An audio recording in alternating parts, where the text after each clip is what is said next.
The dusty streets of Clearwater Junction lay silent as death under the blazing Colorado sun of 1882, save for the rhythmic creaking of a single wooden sign swaying in the desert wind.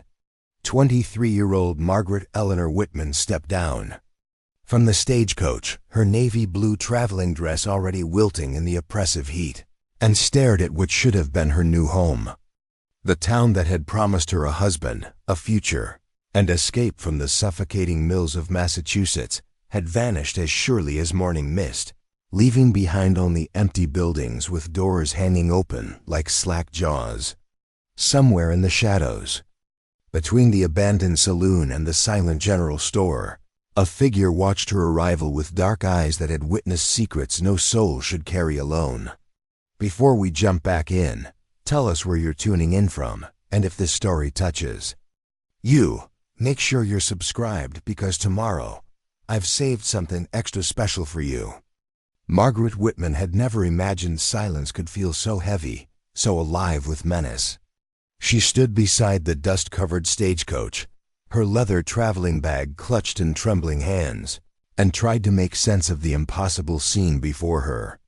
Clearwater Junction stretched out in both directions, along what had once been a bustling main street, but now resembled nothing so much as a stage set abandoned by its actors mid-performance. The driver, a grizzled man named Ezekiel Porter, who had been muttering under his breath for the last 5 miles, spat a stream of tobacco juice into the dirt and shook his head. "Never seen nothing like this in 30 years of driving this route," he growled, his weathered face creased with genuine bewilderment. 3 weeks ago, this place was crawling with miners, merchants, and enough noise to wake the dead. Now look at it. Margaret's trained seamstress eye automatically cataloged the details that didn't belong.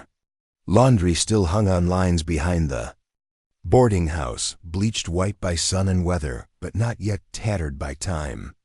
A rocking chair on the porch of what appeared to be the doctor's office swayed gently, as if someone had just risen from it. Most unsettling of all, she could smell bread baking somewhere, the warm yeast scent incongruous in this tableau of abandonment. "Perhaps they've all gone to church," she suggested weakly, though even as the words left her lips she knew how foolish they sounded. It was Tuesday afternoon, and besides, she could see the small wooden church from where she stood, its doors standing wide open to reveal empty pews. Porter laughed, but there was no humor in the sound. "Lady, I've been bringing mail and passengers to Clearwater Junction since they first struck silver in these mountains. This ain't no prayer meeting that cleared out the whole population." He climbed down from his perch and began untying her trunk. From the back of the coach, "I got deliveries to make in Silver Creek before nightfall. Can't wait around here playing detective." The trunk hit the ground with a solid thud that seemed to echo off the empty buildings like a gunshot. Margaret flinched at the sound, suddenly aware of how vulnerable she felt standing in the middle of this ghost town in her city clothes. The deep blue wool dress that had seemed so practical and dignified back in Lowell now felt like a beacon advertising her as an outsider, someone who didn't belong in this harsh landscape of red rock and endless sky. "You can't just leave me here," she protested, though she kept her voice level. Years of working in the textile mills had taught her that panic was a luxury she couldn't afford. "My correspondence with Mr. Theodore Hartwell indicated he would meet the Tuesday stage. Perhaps if we wait just a little longer." "Theodore Hartwell?" Porter's expression shifted from impatience to something approaching concern. "Big fellow. Ran the Silver Dollar Mine? Had that fancy house up on Prospect Hill?" Margaret nodded, pulling the carefully preserved letters from her reticule. She had read them so many times over the past 3 months that she could recite passages from memory. Theodore had painted a picture of a thriving community, where a woman of good character and domestic skills could build a life worth living. His descriptions of Clearwater Junction had featured tree-lined streets, a lending library, and social gatherings that would rival anything Boston society could offer. Porter scratched his graying beard and studied the letters with obvious unease. "Miss, I hate to be the bearer of bad news, but Theodore Hartwell ain't going to be meeting any more stages. Found him dead in his mine shaft about 2 weeks ago. Cave in, they said, though there were some that wondered about the timing. The words hit Margaret like a physical blow. She had known Theodore only through their correspondence, but his letters had represented everything she had dreamed of escaping. To Ward, steady work in the mills had provided survival, but not life. Theodore had offered the possibility of a family, a home, a future that extended beyond the endless cycle of dawn shifts and exhausted sleep.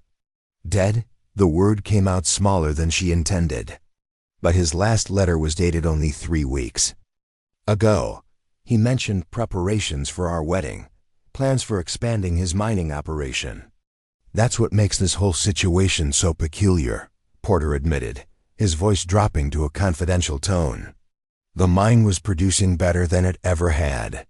Theodore was talking about bringing in more equipment, hiring additional workers. Then suddenly, boom, cave-in takes him, and within days the whole town just empties out. Margaret sank down onto her trunk, the weight of her circumstances settling over her like a suffocating blanket. She had spent every cent she possessed on the journey west, burning bridges with the mill supervisors who had considered her request for extended leave tantamount to abandonment. There was no home to return to, no family who would welcome a woman. Foolish enough to chase dreams across a continent. There's got to be someone here, she said, more to herself than to Porter. You said you could smell bread baking. People don't just vanish into thin air. As if summoned by her words, a door creaked somewhere in the maze of buildings. Both Margaret and Porter turned toward the sound, but the afternoon shadows made it impossible to determine its source. The wind had died completely, leaving an eerie stillness that made every small noise seem magnified and significant. Porter nervously adjusted his hat and began climbing back onto the stagecoach. Miss Whitman, I strongly advise you to climb back aboard this coach and let me take you to Silver Creek. Judge Morrison there is a decent man. He'll help you figure out your next steps without leaving you stranded in a place that natural. But Margaret was already shaking her head. Something deeper than mere stubbornness was taking root inside her, a feeling she couldn't quite name. Perhaps it was the same impulse that had driven her to answer Theodore's advertisement in the first place. Or maybe simply the recognition that forward was the only direction available to her now. I have a letter of introduction to the pastor. Reverend William Barnes, she said, pulling out another carefully folded document. If the town isn't completely abandoned, surely the church would be the last institution to close. Porter gave her a look that suggested he thought she was either very brave or very foolish. Your funeral, miss. But I'm leaving your trunk right here in front of Murphy's General Store. If you change your mind and can get to Silver Creek on your own, ask for Judge Morrison. Tell him Ezekiel Porter sent you. The stagecoach pulled away in a cloud of dust and rattling harness, leaving Margaret utterly alone in the silent street. For a moment, the magnitude of her isolation threatened to overwhelm her. She was a single woman, far from civilization, with barely enough money for a week's food and lodging, stranded in a town that appeared to have been abandoned by both God and man. But Margaret Eleanor Whitman had not survived 6 years in the textile mills by surrendering to despair at the first sign of difficulty. She straightened her shoulders, picked up her traveling bag, and began walking toward the church. At the far end of the street, whatever had happened to Clearwater Junction, whatever strange circumstances had driven away its population, she would face them with the same determination that had carried her through 16-hour shifts and the death of both parents before. Her 20th birthday. The church, when she reached it, proved to be unlocked but genuinely empty. Dust motes danced in the colored light streaming through simple stained glass windows, and a Bible lay open on the pulpit to a passage from Psalms. Margaret ran her finger along the pew backs as she walked toward the altar, noting that while everything appeared recently used, There was an underlying stillness that suggested weeks rather than hours of abandonment. A sound from behind the church. Made her freeze, the unmistakable whinny of a horse. Margaret hurried to one of the side windows and peered out toward what appeared to be a small stable behind the building. Through the open doorway, she could see the silhouette of a man tending to a magnificent black stallion, his movements efficient and practiced. Relief flooded through her so powerfully that she had to grip the window frame for support. She wasn't alone after all. Someone remained in Clearwater Junction, someone who might be able to explain the mystery of the missing population and help her determine her next course of action. Margaret smoothed her dress and checked her appearance in the window's reflection before walking around to the back of the church. The man was Mexican, she realized as she drew closer, with the lean build and weathered hands of someone who lived his life in the saddle. His clothes were well made but practical. Leather chaps over dark pants, a white cotton shirt, and a black hat that had seen considerable use.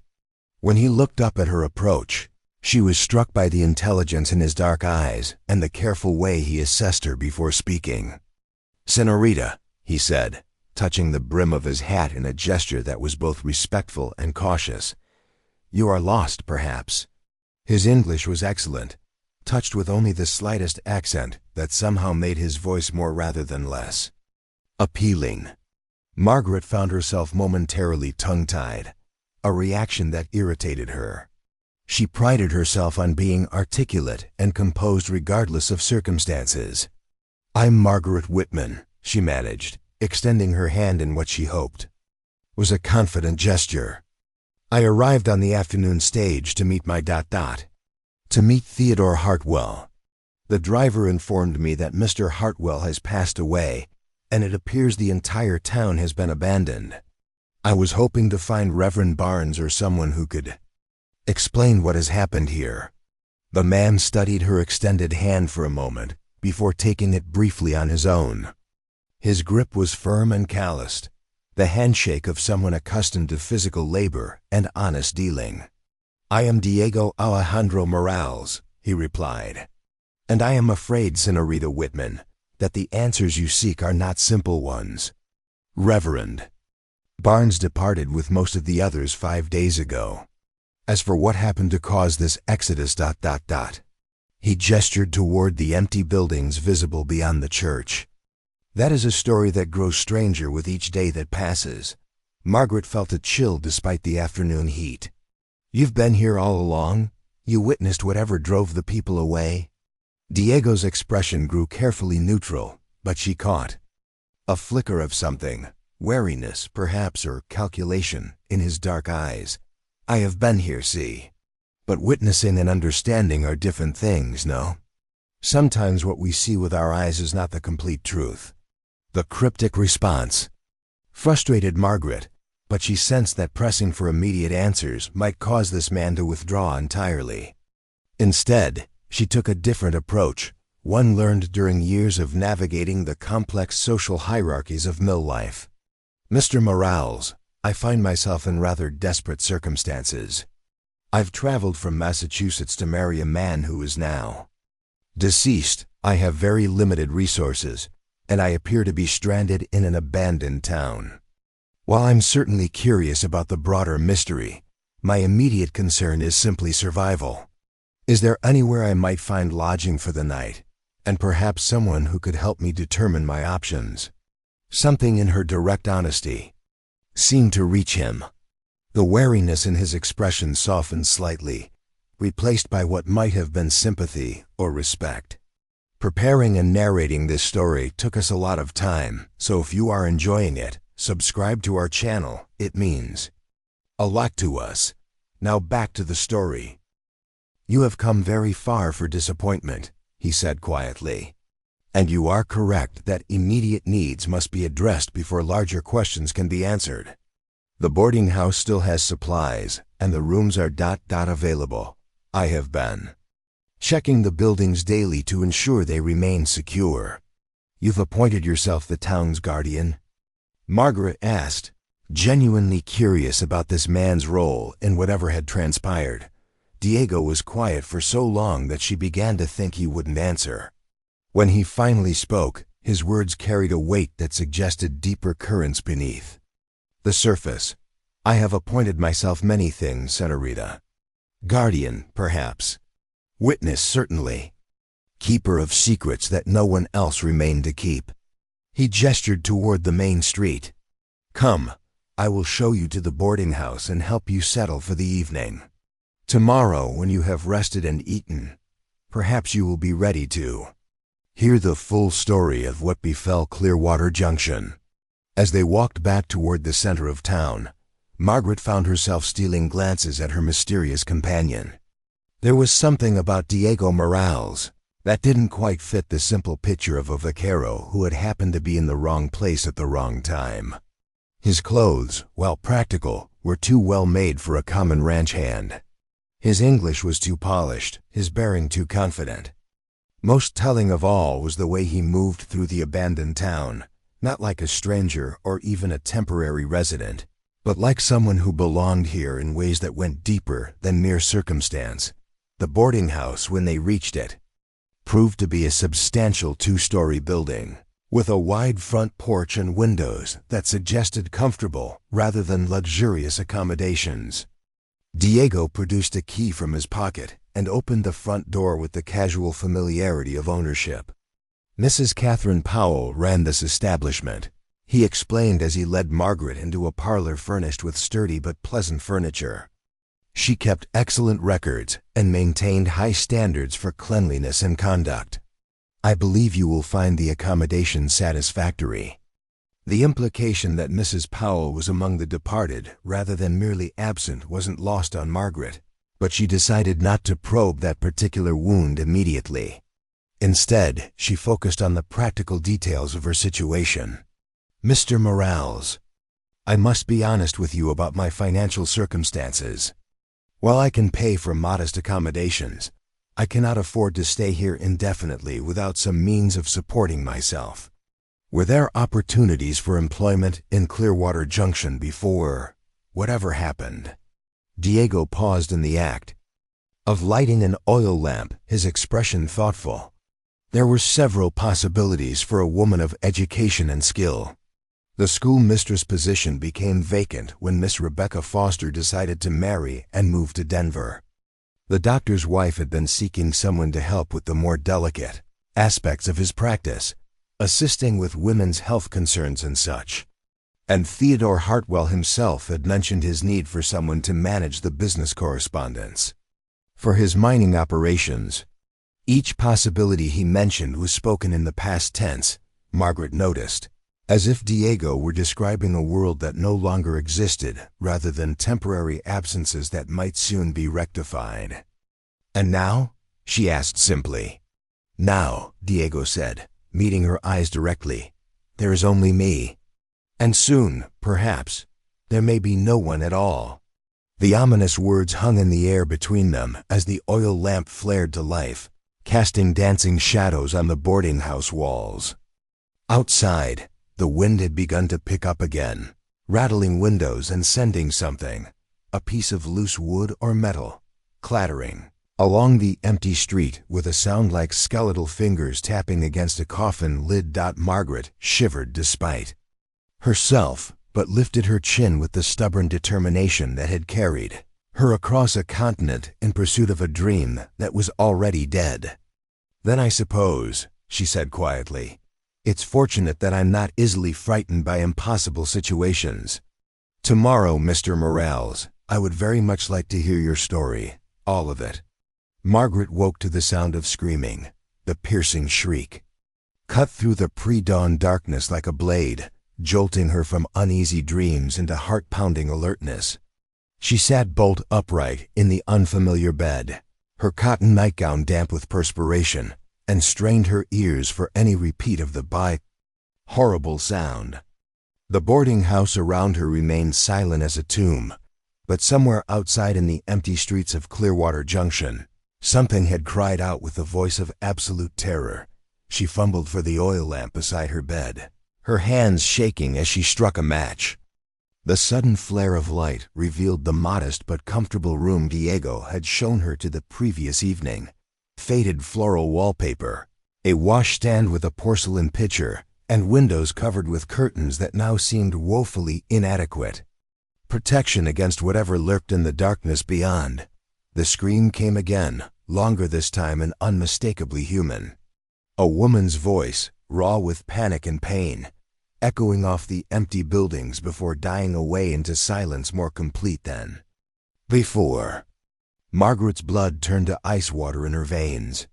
She wasn't alone in Clearwater Junction after all, but the knowledge brought no comfort whatsoever. Moving as quietly as possible, she crept to the window and lifted the edge of the curtain just enough to peer out onto the main street. The moon, nearly full, cast everything in stark silver and black, turning familiar shapes into menacing shadows. The general store across the way looked like a skull with its dark windows for eyes. The hanging sign that had creaked so forlornly in yesterday's wind now hung motionless, as if even the air itself was holding its breath. Then she saw her. A figure in a pale dress was stumbling down the center of the street, moving with the jerky, unnatural gait of someone either drunk or severely injured. Even from the second story window, Margaret could see that the woman's hair hung in wild tangles around her shoulders, and dark stains covered the front of her clothing. She moved as if pursued by invisible demons, constantly looking over her shoulder and occasionally letting out those bone-chilling screams that had awakened Margaret from sleep. Every instinct screamed at Margaret to stay hidden, to blow out her lamp and pretend she had seen nothing. But years of tending to injured workers in the mills had instilled in her an automatic response to human suffering. Before she could think better of it, she was pulling her traveling dress over her nightgown and hurrying toward the stairs. Boarding house's front door stood slightly ajar, though Margaret was certain Diego had secured it the previous evening. A chill breeze stirred the curtains in the parlor, carrying with it the scent of something Margaret couldn't quite identify, something organic and unpleasant. Like flowers left too long in stagnant water. She stepped onto the front porch just as the screaming woman reached the area directly in front of the boarding house. In the moonlight, Margaret could see that she was young, perhaps 25, with delicate features that might once have been considered beautiful. Now her face was a mask of terror, her eyes wide and unfocused, her mouth moving constantly in what appeared to be silent conversation with someone Margaret couldn't see. "Miss," Margaret called softly, not wanting to startle the obviously disturbed woman further. "Miss, are you injured? Do you need help?" The woman's head snapped up at the sound of Margaret's voice, and for a moment their eyes met across the empty street. What Margaret saw in that brief connection made her step backward involuntarily. The woman's eyes held no recognition of the present moment, no awareness of Margaret's presence. Instead, they reflected a kind of primal terror that belonged to nightmares rather than waking life. "They took them all," the woman whispered, her voice carrying clearly in the still air. "One by one, they came in the night and took them all. The children first, then the women, then the men who tried to fight." She began to laugh, a sound more horrible than her screams. "But they couldn't take me. I hid. I watched. I saw what they really are." Before Margaret could respond, the woman turned and resumed her stumbling progress down the street, her voice rising again in that terrible keening wail.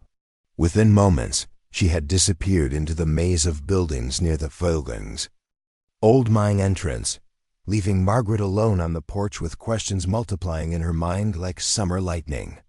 "You should not have come outside." Margaret spun around to find Diego emerging from the shadows beside the boarding house, fully dressed despite the early hour. His expression was grim, and she noticed for the first time that he carried a rifle, with the casual competence of someone accustomed to its use. "That woman," Margaret began, her voice shaking slightly. She seemed to be saying that people were taken, not that they simply left.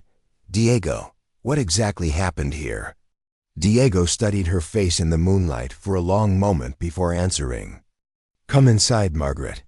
There are things you need to know, things I had hoped to explain gradually. But if Elena has returned, then time is shorter than I thought. Elena, you know her? Elena Martinez, Diego confirmed as he ushered Margaret back into the boarding house and secured the door behind them. She was the schoolmistress before Rebecca Foster. Elena disappeared 3 weeks ago, the same night Theodore Hartwell died. In the mine, we searched for days but found no trace of her. Margaret sank into one of the parlor chairs, her mind reeling. But I just saw her. She was right there in the street, talking about people being taken. If she's been missing for 3 weeks, where has she been? And what did she mean about them taking people? Diego moved to the window and peered out through a gap in the curtains before turning back to Margaret. Elena's mind has been damaged by whatever she experienced. She appears sometimes at night, always saying the same things about watchers and takers and things that are not what they seem. By morning, she vanishes again, leaving no trace except the memory of her warnings. You're talking about her as if she's not entirely real, Margaret observed, studying Diego's carefully controlled expression, as if she's some kind of phantom rather than a living woman who obviously needs medical attention.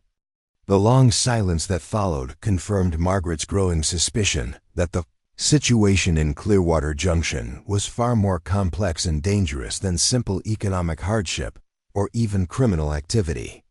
Diego seemed to be wrestling with some internal decision, weighing risks and possibilities that Margaret couldn't yet comprehend. Finally, he moved to a cabinet in the corner of the parlor and withdrew a leather portfolio tied with string.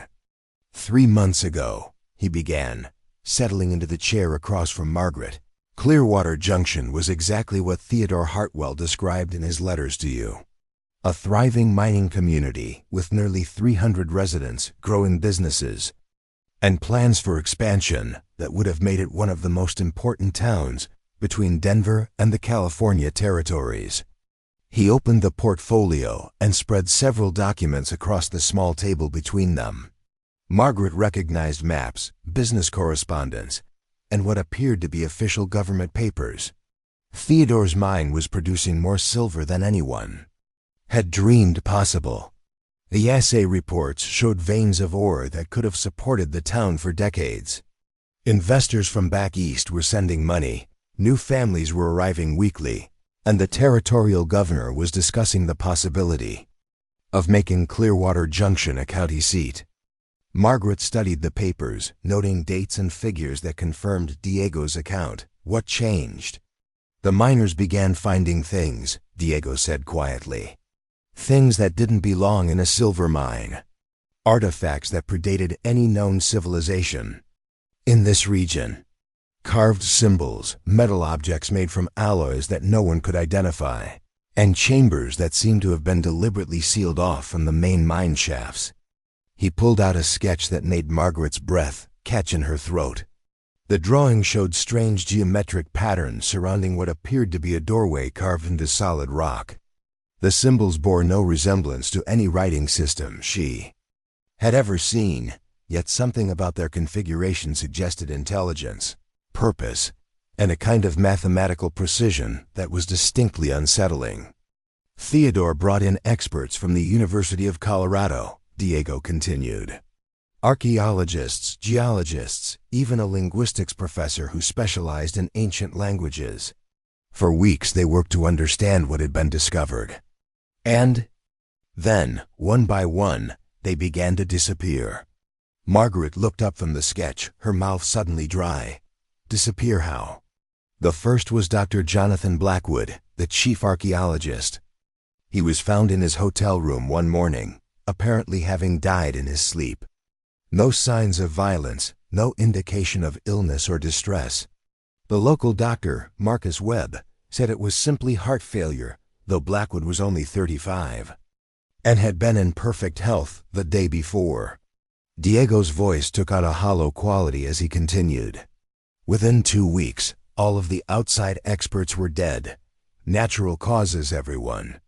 Heart failure, stroke pneumonia that came on suddenly, and proved resistant to all treatment. The odds of such a cluster of deaths affecting only the people who had been studying the artifacts. Astronomical, Margaret finished. Someone was killing them. That was Theodore's conclusion as well. He ordered the sealed chambers to be walled up again and forbade any further excavation in those areas. For a while, things seemed to return to normal. The mine continued producing silver, the town continued growing, and talk of the artifacts faded into local legend. Margaret could sense another revelation approaching, something that would explain the empty streets and Elena's midnight ravings. But that wasn't the end of it. No, Diego confirmed. 3 weeks ago, Theodore decided to reopen one of the sealed chambers. He had received word that a wealthy collector in San Francisco was willing to pay extraordinary sums for authentic, pre-Columbian artifacts, and the mine's production costs were rising faster than expected. Against the advice of his foreman and several of the older miners, he personally led a team to break through the wall they had so carefully constructed. He pulled out a final document, this one written in Theodore's hand. Margaret recognized the careful script from his letters, though this writing was hurried and showed signs of extreme agitation. This is from Theodore's personal journal, discovered in his office after his death. The entry is dated the day before the cave-in that supposedly killed him. Margaret read aloud, her voice growing more troubled with each sentence. The chamber is larger than we thought, extending deep into the mountain. The artifacts are not random objects, but appear to be part of some kind of ritual arrangement. Most disturbing, several of the metal objects seem to generate their own light source, though no one can explain the mechanism.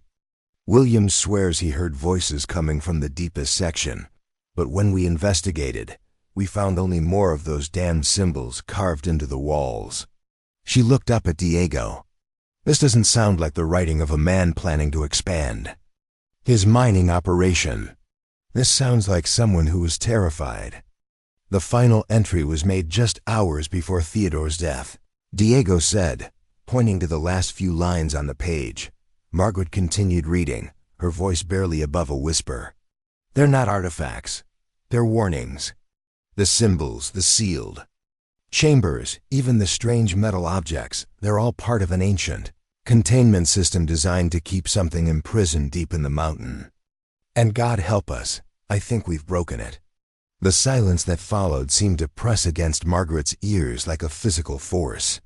Outside, the wind had begun to rise again, rattling windows and sending something metallic clanging in the distance. She found herself thinking of Elena's words. They took them all. The cave-in, she said finally. It wasn't an accident. Diego shook his head. The mine shaft deliberately collapsed, sealing the chamber again. But it was too late. Whatever Theodore's team had released was already free, and it began to affect the townspeople almost immediately. How? At first, it was subtle. People complained of unusually vivid dreams, always featuring the same imagery, vast underground spaces, strange lights, and voices calling to them in languages they didn't recognize. Then came sleepwalking. Entire families would be found wandering the streets at night, all moving toward the mine entrance as if drawn by some invisible force. Margaret thought of Elena stumbling through the streets, her eyes unfocused and her mind clearly shattered by some unimaginable experience. The people who were taken, they were sleepwalking? Not taken, Diego corrected. Called, summoned. By the third night after Theodore's death, nearly a third of the population was participating in these midnight processions. They would gather at the mine entrance and simply stand there, swaying slightly, their eyes reflecting a light that seemed to come from within. The image sent chills down Margaret's spine. What happened to them? On the 7th night, they didn't come back. All 112 people who had been affected by the influence simply vanished. The mine entrance showed no signs of disturbance, no indication that anyone had entered or been forced inside. They were simply gone. Margaret struggled to process the magnitude of what Diego was describing. An entire segment of the population, compelled by some unknown force to gather at an abandoned mine, and then disappear without a trace. It sounded like something from a Gothic novel rather than real events in a Colorado mining town. The remaining townspeople, she asked. What was their reaction? Terror, Diego said simply. Absolute, overwhelming terror. Within 48 hours of the mass disappearance, nearly everyone else had packed their belongings and fled. Some went to Denver, others to smaller communities where they hoped they would be safe from whatever had claimed their neighbors. A few families tried to convince themselves that it was all some kind of elaborate hoax or misunderstanding. But when Elena disappeared 2 nights later, they realized no one was safe, Margaret concluded. Elena was different from the others. She hadn't shown any signs of the influence, hadn't participated in the sleepwalking episodes. Her disappearance proved that whatever was affecting people didn't require their cooperation or even their awareness. It could take anyone, at any time, for reasons no one understood. Margaret rose from her chair and moved to the window, though she was careful not to expose herself to whatever might be watching from the street. The eastern sky was beginning to show the first faint traces of dawn, but the approaching daylight brought no sense of comfort or safety. "Diego," she said without turning around, "why are you still here? If this influence or entity or whatever it is can take people regardless of their willingness to resist, why haven't you fled with the others?" The question hung in the air for so long that Margaret began to think Diego wouldn't answer. When she finally turned to face him, she found him staring at the artifact sketches with an expression of profound sadness and resignation. "Because," he said quietly, "I am not entirely certain that I am still here by choice." The admission hit Margaret like a physical blow. She studied Diego's face, searching for signs of the same disconnection from reality that had characterized Elena's midnight appearance.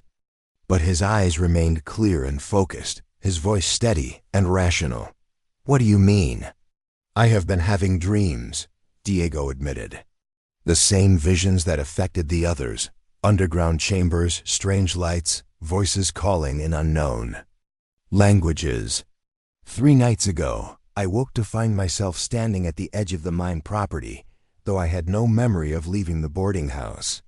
Margaret felt the last of her fragile sense of security crumble away. If Diego was being influenced by the same force that had claimed the others, then she was truly alone in a town that had become a trap for human souls. "But you're still here," she pointed out, grasping for some thread of hope. "You haven't been taken like the others." "Not yet," Diego agreed. "Something is different about my situation, though I don't understand what. Perhaps it's because I wasn't here during the initial release from the chamber. I arrived in Clearwater Junction only 2 days before Theodore's death, and I may have some natural resistance to the influence." This revelation opened up entirely new questions about Diego's presence in the town. "You arrived just before all this began." "That's quite a coincidence." Diego's expression grew guarded. "Not a coincidence. I was sent here by people who had reason to believe that something dangerous was happening in Clearwater Junction. People who have encountered similar situations in other places, other times." "What kind of people?" "The kind who understand that there are things in this world that most folk are better off not knowing about. Ancient things, sleeping things, things that were deliberately hidden away by civilizations that knew better than to wake them." Margaret sank back into her chair, her mind reeling with implications. "You're saying that you came here knowing what might happen? That you deliberately walked into a situation where people were disappearing?" "I came here hoping to prevent what has already occurred," Diego corrected.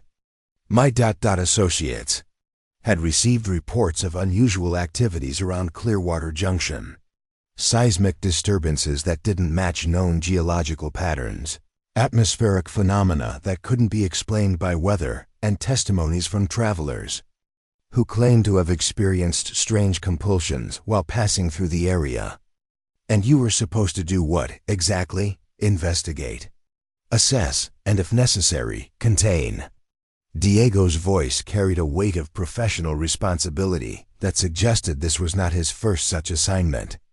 Unfortunately, I arrived too late to prevent Theodore from opening the chamber. By the time I reached the town, the containment had already been breached. Margaret stared at him, trying to reconcile this revelation with the simple Vaquero she had met the previous evening. Who are you really, Diego Morales? Someone who has seen what happens when ancient warnings are ignored, he replied simply. Someone who has made it his business to understand the forces that most people prefer to believe don't exist. Before Margaret could ask more questions, a new sound drifted through the boarding house windows, the slow, rhythmic tolling of a church bell. But the sound was wrong somehow, too deep and resonant for the simple wooden church she had visited the previous day. It seemed to come from beneath the earth rather than above it, and each toll sent vibrations through the building's floorboards. Doc Diego was on his feet instantly, rifle in hand. "It's beginning again," he said, his voice tight with tension. "The calling. Anyone still susceptible to the influence will start moving toward the mine." Margaret joined him at the window and gasped at what she saw. Elena had returned to the main street, but she was no longer alone. Shadowy figures were emerging from buildings throughout the town, all moving with the same purposeful, trance-like gait toward the mine entrance. Some appeared to be former residents who had supposedly fled days ago. Others were less distinct, their forms wavering in the pre-dawn light as if they weren't entirely solid. "Diego," Margaret whispered, her voice barely audible above the tolling bell. "Are those people really there?" "Some of them," Diego replied grimly. "Others are ... echoes, impressions left behind by those who have already been taken. The boundary between the living and the missing becomes blurred when the calling begins." As they watched, the procession grew larger, with more figures joining. The slow march toward the mine. Margaret counted at least 30 individuals, all moving in perfect synchronization, their faces blank and their eyes reflecting that same internal light Diego had described. "Why aren't we affected?" Margaret asked. "If the influence is strong enough to call back people who supposedly left town days ago, why are we still aware and in control of ourselves?" Diego's answer chilled her to the bone. "Because we haven't been here long enough to be fully integrated into whatever the entity is trying to accomplish. But that protection won't last forever. Each time the calling occurs, our resistance becomes weaker." The tolling bell suddenly stopped, leaving behind a silence so complete that Margaret could hear her own heartbeat. The procession of figures had reached the mine entrance and was disappearing into the darkness one by one, like smoke being drawn into a chimney. "How long do we have?" Margaret asked. Diego checked his pocket watch, his expression grave. "Based on the pattern from previous nights, the calling will occur again at sunset. Each time, it becomes stronger, more compelling. I estimate that we have perhaps 2 more cycles before even our resistance is overcome." Margaret felt a cold determination settling over her, the same feeling that had carried her through the darkest days in the mills when survival seemed impossible. She had not traveled across a continent and survived the destruction of all her plans only to be consumed by some ancient evil that fed on human souls. "Then we need to find a way to stop this," she said firmly. "You mentioned associates who understand these situations. Is there a way to contact them?" "They are already coming," Diego replied. "I sent word 3 days ago, but they are traveling from Santa Fe. Even if they rode without stopping, they cannot arrive before tomorrow evening at the earliest." Too late, Margaret realized. If the calling becomes irresistible after 2 more cycles, they'll arrive to find an empty town. "Unless we can find another solution," Diego agreed. Theodore's journal mentioned that the artifacts were part of a containment system. If the chamber was sealed before, there might be a way to seal it again. Margaret studied the sketches spread Across the table, her seamstress training helping her to recognize patterns and relationships that might not be obvious to others. "These symbols," she said, pointing to the geometric designs around the doorway, "they're not random. They follow a mathematical progression, like a combination lock or a sequence that must be completed in order." Diego leaned over to examine the drawings more closely. "You think there's a way to reverse what Theodore's team did, to reactivate the containment?" "Maybe," Margaret said, her mind racing through possibilities.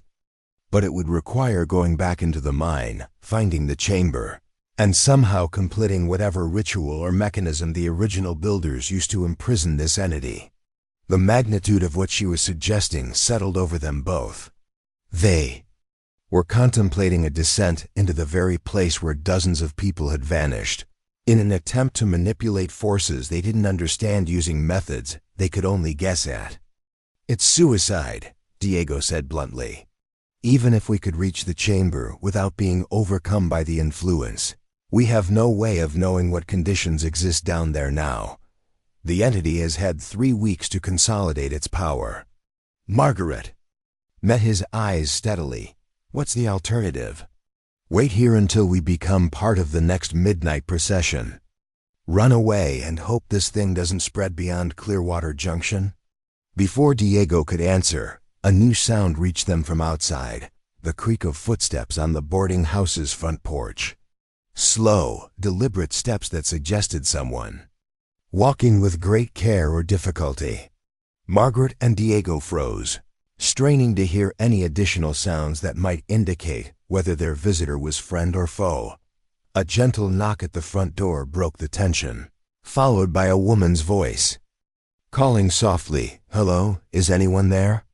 Please, I need help." But it was Elena's voice, and Margaret had seen Elena disappear into the mine with the rest of the midnight procession less than an hour earlier. Diego raised his rifle, his expression grim. "Whatever is standing on that porch," he whispered. "It's not Elena Martinez." The knocking came again, more insistent this time, accompanied by what sounded like sobbing.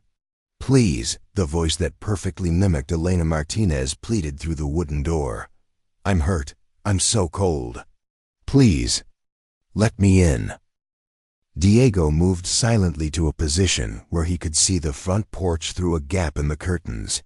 What he observed made him step back quickly, his face pale in the lamplight. He gestured for Margaret to join him, pointing toward the window. With one hand while keeping his rifle ready with the other, Margaret peered through the narrow opening and immediately understood Diego's reaction. The figure on the porch was Elena, down to the last detail of her torn dress and tangled hair. But Elena's feet hovered 3 inches above the wooden planks, and her shadow fell in the wrong direction, stretching toward the rising sun instead of away from it. Most unnaturally of all, when she turned her head to gaze directly at the window where Margaret was watching, her eyes reflected light like those of a nocturnal animal. "She knows we're here," Margaret whispered, pulling back. "From the window, it knows," Diego corrected grimly. "That thing wearing Elena's appearance is not Elena herself. The real Elena Martinez was consumed by whatever dwells in the mine 3 weeks ago. This is something else, something that has learned to wear human faces like masks." The sobbing outside grew louder, more theatrical. "I remember you both," the false Elena called. "Margaret, you came here to marry Theodore. And Diego, you've been asking so many questions about the mine. I can answer all your questions. I can show you wonders beyond imagining. Just open the door."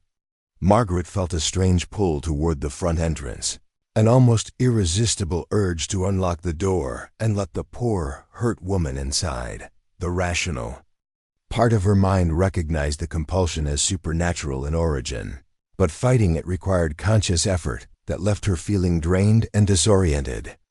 "The influence," Diego observed, watching Margaret struggle against the entity's mental pressure. "It's growing stronger. Even through the walls, and with our resistance, it can affect us. How do we make it leave?" Margaret asked through gritted teeth, her hands clenched into fists as she fought the urge to move toward the door. "We don't," Diego replied. "We wait it out. These manifestations can't maintain coherent form for extended periods during daylight hours. As the sun rises higher, it will be forced to withdraw." The thing on the porch seemed to sense their resistance. The sobbing stopped abruptly, replaced by a sound that was decidedly not human, a low, thrumming vibration that seemed to resonate in their bones. The boarding house windows began to rattle in their frames, and several pieces of glassware in the kitchen fell to the floor with crashes that punctuated the otherworldly droning dot. Then, as suddenly as it had begun, the sound ceased. Margaret rushed to the window and saw that the porch was empty, though a dark stain marked the boards where the false Elena had been standing. "It's gone," she announced, sagging with relief. "For now," Diego qualified, "but this was just a test. The entity is learning about us, measuring our resistance, trying to understand what makes us different from the others it has claimed." Margaret moved away from the window and began pacing the small parlor, her mind racing through everything she had learned in the past few hours. The situation was far worse than simple supernatural haunting. They were dealing with an intelligent entity that could mimic human form, exert mental control over living people, and apparently manipulate physical reality to some degree. "Diego," she said, stopping in front of him, "I need to understand exactly who you are and who these associates of yours represent. If we're going to have any chance of surviving this, I need to know what resources we actually have available." Diego studied her face for a long moment, apparently weighing how much truth she could handle. Finally, he set his rifle aside and moved to the cabinet where he had retrieved Theodore's papers. From a hidden compartment in the back, he withdrew a leather case containing documents that looked far more official than anything a simple Vaquero should possess. "My full name is Diego Alejandro Morales de Santillana," he began, opening the case to reveal what appeared to be government credentials. "I am a special investigator for the territory of New Mexico, assigned to a classified division that monitors unusual activities along the frontier." Margaret examined the papers, noting seals and signatures that suggested legitimate authority. What kind of unusual activities? "The kind that would cause panic if they became general knowledge," Diego replied. "Indian burial grounds that drive settlers mad. Ancient ruins that seem to shift and change when no one is watching. Mining operations that uncover things that should have stayed buried. Unexplained disappearances, mass hysteria, reports of creatures that don't match any known species." "You're saying these incidents happen regularly?" "More frequently than most people would believe," Diego confirmed. "The Western territories are vast and largely unexplored. There are places where the normal rules don't apply, where old powers still hold sway. My job is to investigate these incidents and, when possible, contain them before they spread." Margaret absorbed this information, trying to reconcile it with her previous understanding of how the world worked. "And your associates?" "A small network of specialists. Scientists, archaeologists, tribal elders, military personnel, and others who have encountered the inexplicable and lived to study it. We call ourselves the Territorial Survey Bureau, though that's something of a euphemism." Diego pulled out a map marked with numerous red dots scattered across the southwestern territories. Each of these marks represents a confirmed incident of supernatural activity. Some were successfully contained, others he gestured toward several dots that had been crossed out with black ink. Others required more drastic measures. "What kind of drastic measures?" "Clearwater Junction may be facing one of them," Diego said quietly. "If we cannot re-establish containment, if the entity continues to grow in power and influence, the territorial government has protocols for dealing with such situations." Margaret felt a chill that had nothing to do with the morning air. "You're talking about destroying the entire town, along with everything in it, including any people who might still be present," Diego confirmed.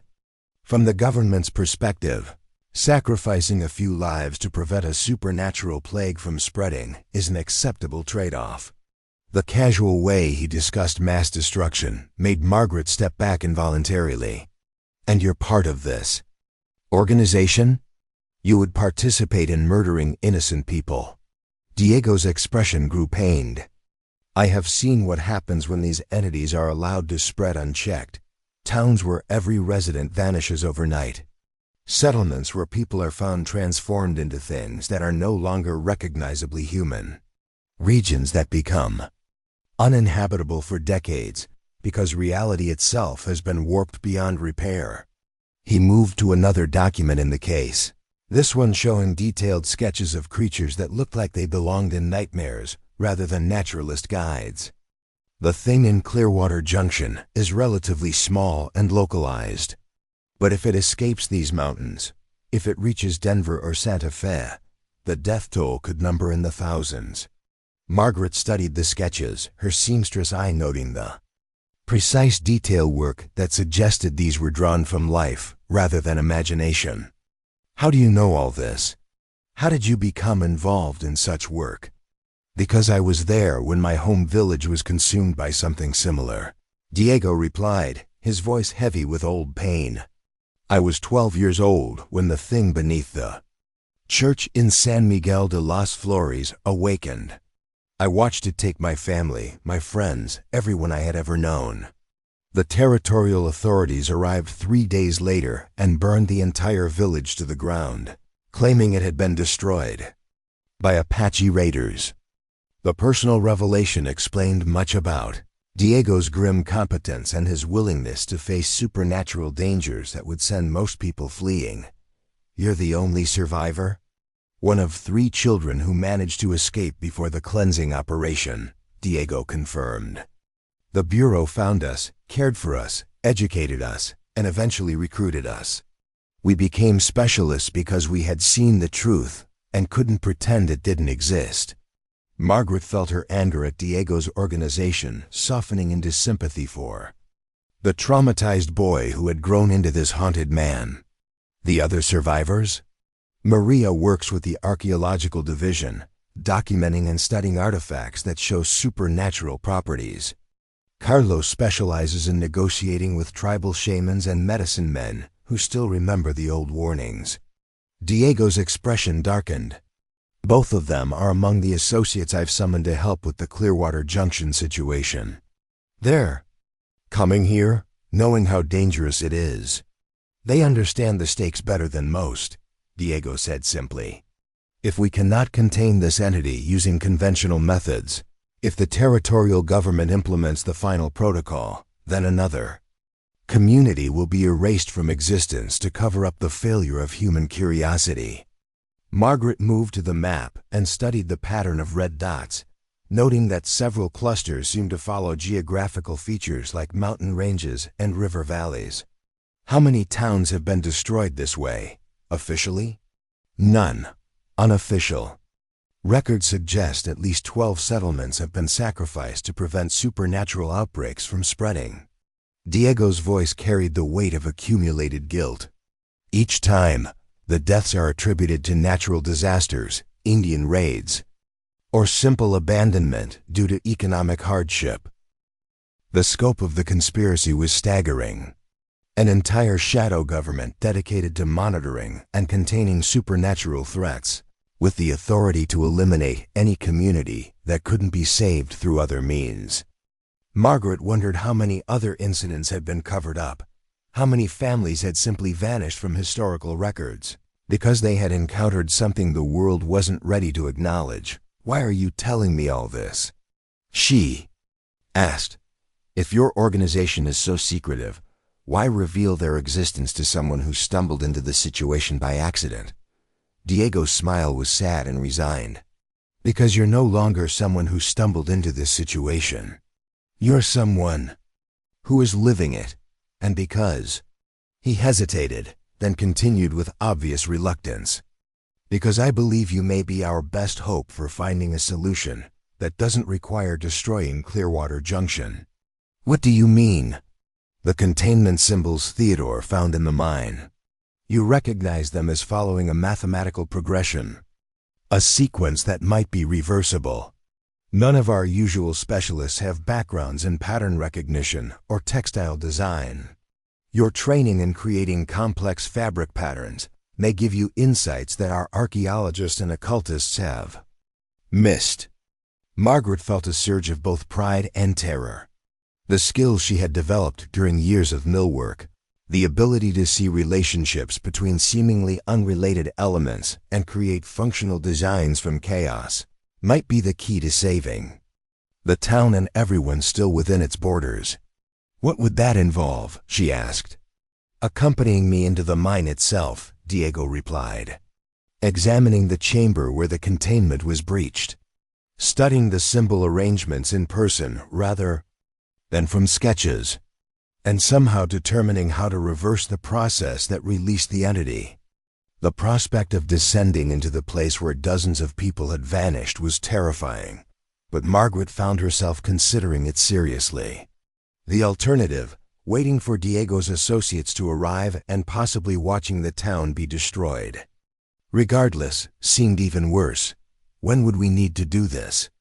Soon, Diego said, consulting his pocket watch.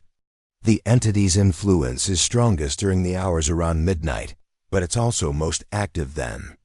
Our best chance of reaching the chamber and working undisturbed would be during midday, when its power is at its lowest ebb. Today, this afternoon, Diego confirmed. If we wait until tomorrow, my calculations suggest the entity will have grown. Too powerful for us to resist. We'll become part of the midnight procession, whether we want to or not.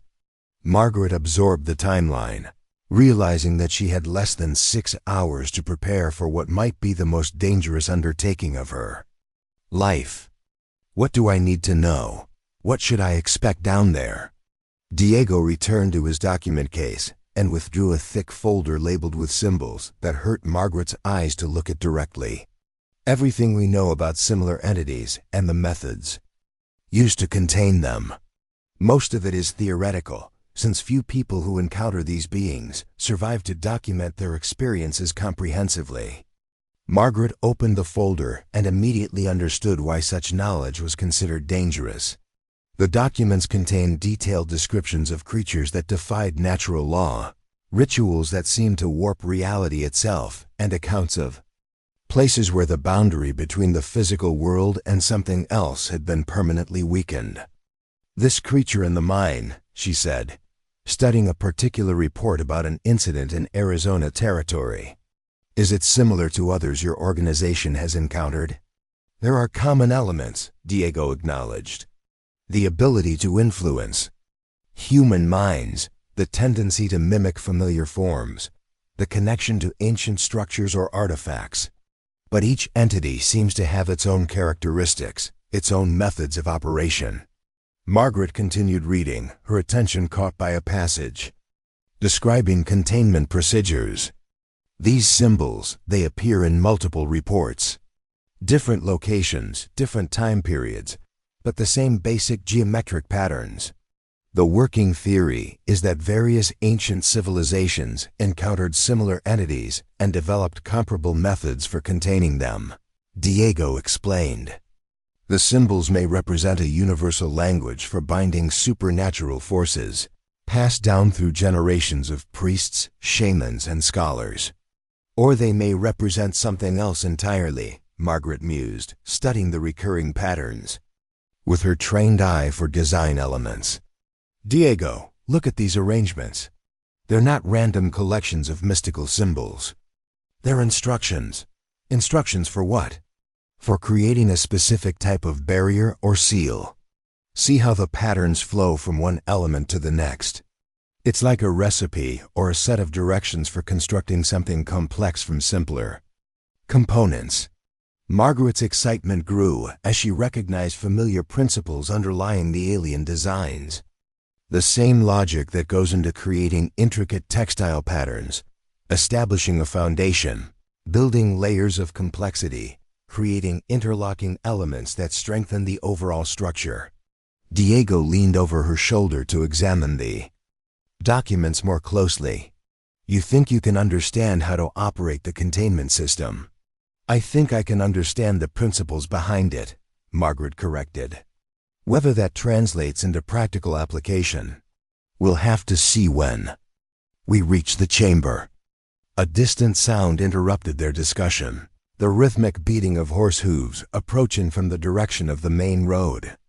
Diego immediately moved to the window, peering out through the curtains with obvious concern. "Riders," he announced. "3 horses moving fast." Margaret joined him at the window and saw a cloud of dust rising from the road that led into Clearwater Junction from the south. "Your associates?" "Too early," Diego replied, checking his watch again. "And coming from the wrong direction. My people are traveling from Santa Fe, which would bring them from the southwest." As the riders drew closer, Margaret could make out more details. 3 men on horseback, dressed in the practical clothing of ranchers or miners, but riding with the discipline and formation of military personnel. They carried rifles and seemed to be scanning the empty buildings with professional attention to detail. "Territorial marshals," Diego identified, his voice tight with concern. "Which means someone in the government has decided not to wait for our investigation to conclude." The lead rider dismounted in front of the general store and began examining the abandoned buildings with methodical precision. His companions remained mounted, positioning themselves to cover the street from both directions. "They're conducting a preliminary assessment," Diego explained, "cataloging the extent of abandonment, looking for any remaining civilians, and probably determining the best placement for explosive charges." Margaret stared at him in horror. "They're planning to destroy the town right now." "Not immediately," Diego assured her. "Standard protocol requires a 24-hour waiting period after the initial assessment, both to ensure no civilians remain and to allow any containment specialists time to complete their work. But it means our window of opportunity has shrunk considerably." The lead marshal had finished his examination of the general store and was moving toward the boarding house. Margaret and Diego stepped back from the window, but there was nowhere to hide in the small building if the marshals decided to conduct a thorough search. Heavy footsteps approached the front porch, followed by a sharp knock on the door. "Federal Marshals," a gruff voice announced. "Is anyone inside this building?" Diego and Margaret exchanged glances. Lying to federal officers was a serious crime, but revealing their presence would almost certainly result in their immediate evacuation from the town. "We're conducting an official survey," the marshal continued when no one answered. "Any civilians remaining in the area need to be relocated for their own safety." Diego made a decision. Moving to the front door, he called out, "Special Investigator Morales, Territorial Survey Bureau. I'm conducting authorized research with a civilian consultant." A moment of silence followed, then, "Open the door, investigator. I need to verify your credentials and assess the civilian status." Diego unlocked the door and opened it to reveal a tall, weathered man in his 50s with the bearing of someone accustomed to command. The marshal examined Diego's identification papers carefully before turning his attention to Margaret. "Ma'am, I'm Marshal James Harrison. I need to inform you that this area has been designated as potentially hazardous to civilian personnel. We have orders to evacuate any non-essential individuals immediately." Margaret stepped forward, drawing on the same composure that had served her during difficult negotiations with mill supervisors. "Marshal Harrison, I am Miss Margaret Whitman. I arrived yesterday to fulfill a marriage contract with Mr. Theodore Hartwell, unaware of the recent difficulties in the community. Investigator Morales has been kind enough to provide assistance while I determine my options." Harrison's expression softened slightly. "I'm sorry for your loss, miss, but I'm afraid the situation is more serious than simple economic hardship. We have reports of unusual activities in this area that may pose a threat to public safety." "What kind of unusual activities?" Margaret asked, genuinely curious about how much the federal authorities knew. Mass disappearances, reports of strange lights and sounds from the abandoned mine, and at least one witness account of individuals behaving in ways that suggest exposure to unknown chemical or biological agents, Harrison replied, clearly choosing his words carefully. Diego stepped forward. Marshal, my investigation is at a critical stage. I believe I may be close to identifying the source of these anomalies and potentially resolving the situation without resorting to more drastic measures. Harrison's eyes sharpened. How much time do you need, investigator? 24 hours, Diego replied. If I cannot provide a conclusive resolution within that time frame, I'll recommend implementation of the final protocol myself. The marshal considered this proposal while studying both Diego and Margaret with obvious skepticism. The lady comes with us, he finally decided.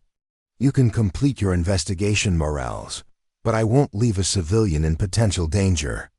Based on your speculation, Margaret felt her opportunity to contribute to the solution slipping away. Without thinking, she spoke up.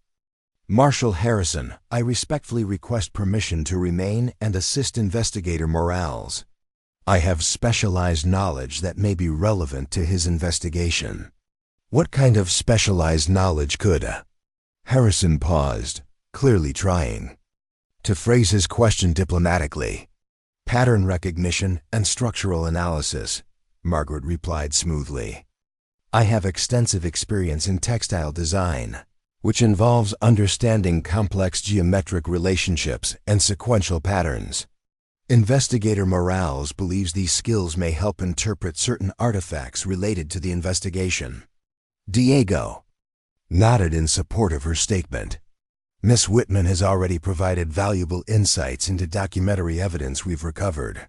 Her continued participation could be crucial to achieving a successful resolution. Marshal Harrison looked between them, clearly torn between his desire to ensure civilian safety and his recognition that unconventional expertise might be necessary for such an unconventional situation. Against my better judgment, he said finally, I'll allow you both to continue your work, but I'm posting one of my men here to monitor the situation. If either of you shows any signs of the behavioral anomalies we've observed in other witnesses, you'll be evacuated immediately. Diego accepted these terms with obvious reluctance, while Margaret felt a mixture of relief and apprehension. She would have the chance to help solve the mystery of Clearwater Junction, but under the watchful eye of a federal marshal who might not understand the true nature of what they were dealing with. As Marshal Harrison and his companions prepared to establish their temporary command post, Margaret realized that the stakes had just risen dramatically. They now had to succeed not only in containing the supernatural entity, but in doing so convincingly enough to satisfy federal authorities who were looking for rational explanations to inexplicable events. The next few hours would determine whether Clearwater Junction survived as a community or disappeared from the map entirely, taking its secrets with it into historical oblivion. Deputy Marshal Thomas Kincaid proved to be a lean, quiet man in his 30s who observed everything with the intense focus of a hawk watching for prey. He positioned himself on the boarding house's front porch with a clear view of both the main street and the mine entrance, his rifle always within arm's reach. Unlike his superior, Kincaid seemed less concerned with explanations and more interested in watching for signs of the behavioral anomalies Harrison had mentioned. Margaret found his presence both reassuring and constraining as she and Diego prepared for their descent into the mine. While having an armed federal officer nearby provided some protection against supernatural threats, it also meant they had to be extremely careful about what they revealed regarding the true nature of their investigation. Deputy Kincaid, Margaret ventured as she and Diego gathered their equipment in the parlor. Have you encountered situations like this before? Mass disappearances and unusual phenomena? Kincaid's weathered face remained impassive. I've seen things along the frontier that don't make it into official reports, ma'am. learned it's best to keep an open mind and a steady trigger finger. His diplomatic non-answer suggested he had indeed witnessed supernatural events, but was too professional to discuss classified operations with civilians. Margaret filed this information away as potentially useful if their situation became desperate enough to require full disclosure. Diego had spread Theodore's sketches across the dining table and was comparing them with diagrams from his own collection of bureau documents. "Margaret, look at this correlation," he said, pointing to a particular symbol that appeared in both sets of drawings. "This configuration shows up in containment sites across 4 different territories." Margaret studied the symbol, a complex, geometric pattern that resembled a spider's web crossed with mathematical equations. To her trained eye, it represented something more than mystical decoration. "It's a stress distribution pattern," she realized, "like the structural elements in complex lacework that prevent the design from collapsing under tension." Meaning, these symbols aren't just mystical gibberish. They're engineering blueprints.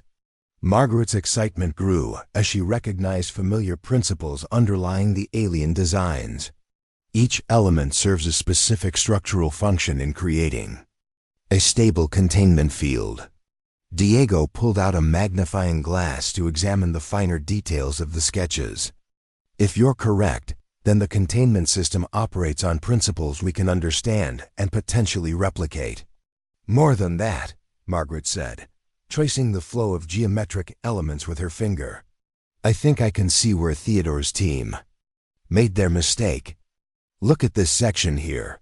They broke through the wall at the weakest point in the containment structure, like cutting the main support thread in a complex weaving." She moved to her traveling bag and withdrew a small notebook and pencil, quickly sketching her own interpretation of the symbol arrangements. Years of designing intricate textile patterns had trained her to visualize complex, 3-dimensional relationships and translate them into 2-dimensional instructions. "The original builders weren't just sealing the entity away," she continued, her pencil moving rapidly across the paper. "They were creating a dynamic equilibrium, a balance of forces that would maintain itself indefinitely as long as the structure remained intact." Diego watched her work with growing fascination. "You can actually read these symbols?" "Not read exactly, but I can interpret their function based on how they interact with each other." Margaret's sketch began to take shape, showing the containment chamber as a complex web of interlocking forces rather than a simple barrier. Think of it like a musical composition.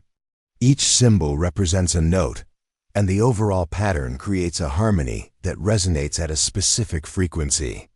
A frequency that keeps the entity imprisoned. A frequency that maintains the boundary between its realm and ours, Margaret corrected. The entity isn't really imprisoned, it's quarantined. The containment system creates a space where it can exist without affecting our reality. From the front porch, Deputy Kincaid called out, "Riders approaching from the south." 3 horses, moving at a steady pace. Diego immediately moved to the window, his hand instinctively moving to his sidearm. After a moment, his tense posture relaxed. "Maria and Carlos," he announced. "My associates have arrived earlier than expected."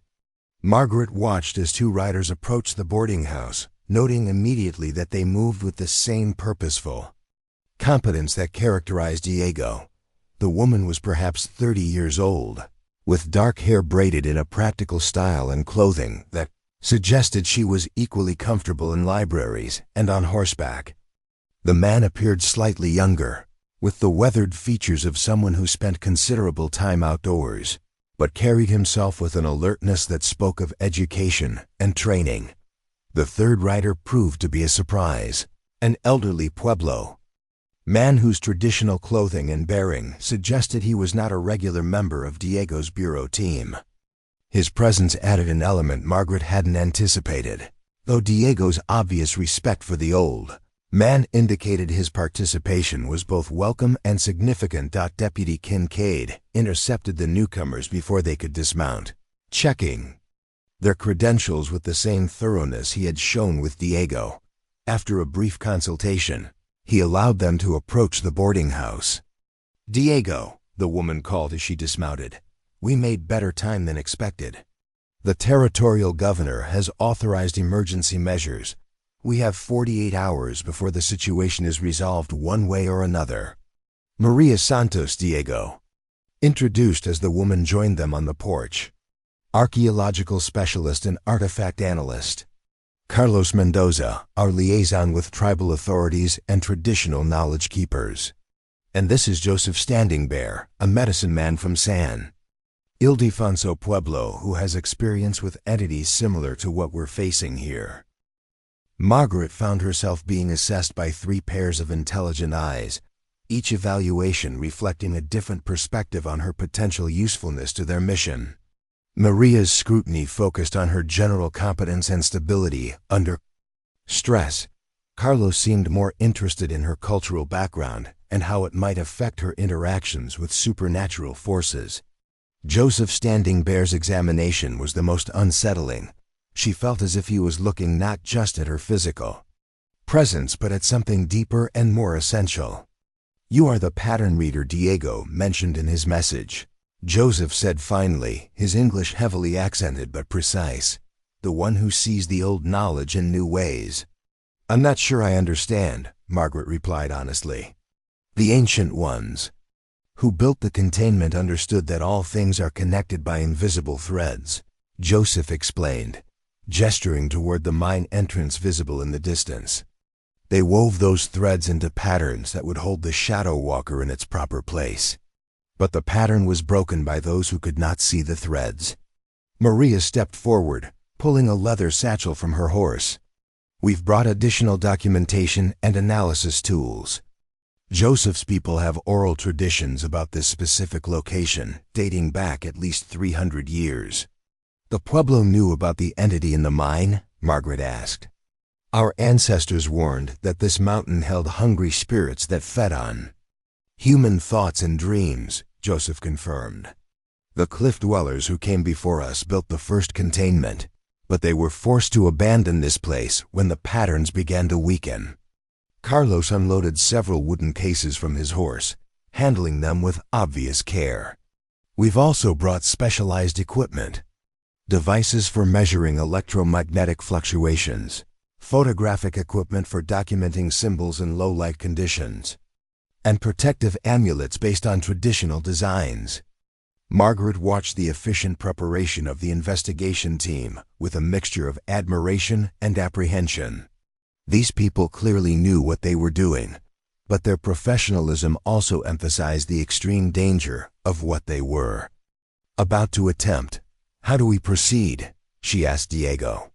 "First, we establish a base of operations and review all available information," Maria replied, taking charge of the logistical aspects.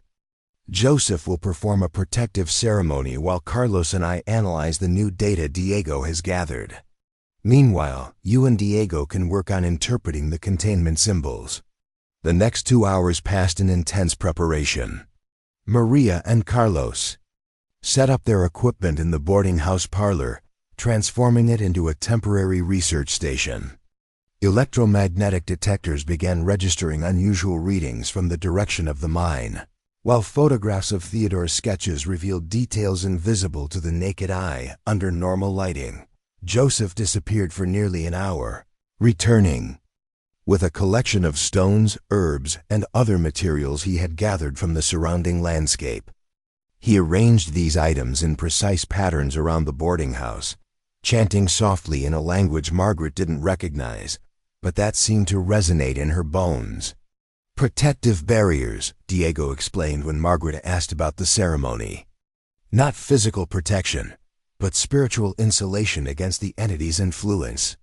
Margaret found herself studying Joseph's arrangements with the same analytical eye she applied to textile patterns.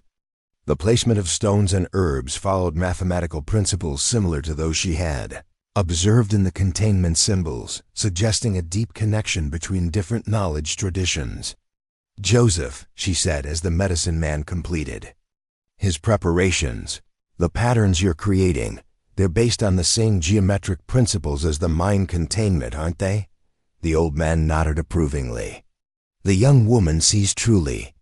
All protective magic follows the same laws, whether carved in stone by the ancient ones or sung into being by the people. The threads that hold reality together can be woven many ways, but the basic patterns remain constant. This confirmation of her theoretical framework gave Margaret increased confidence as she returned to working with Diego on interpreting the containment system. Using her notebook, she began creating a comprehensive map of the symbol relationships, showing how each element contributed to the overall structural integrity. The containment isn't passive, she explained to the assembled team as her analysis progressed. It's an active system that draws energy from the Earth's natural electromagnetic field and uses it to maintain a barrier between dimensions. Maria leaned over Margaret's shoulder to examine the sketches. That would explain the electromagnetic readings we're detecting. The system is still partially functional, but operating at reduced efficiency due to the structural damage. How? Reduced? Carlos asked. Difficult to say without examining the actual chamber, Maria replied, consulting her instruments. But the readings suggest the containment is failing progressively. Within another 24 hours, it may collapse entirely. The time pressure added urgency to their preparations. Diego consulted his pocket watch and made a decision. We go in at 2 o'clock, when the sun is directly overhead and the entity's influence should be at its weakest. Margaret, are you ready for this? Margaret looked around at the team of specialists who were preparing to risk their lives on the basis of her theoretical interpretations. The weight of responsibility was crushing, but backing down now would doom not only Clearwater Junction, but potentially countless other communities if the entity escaped its mountain prison.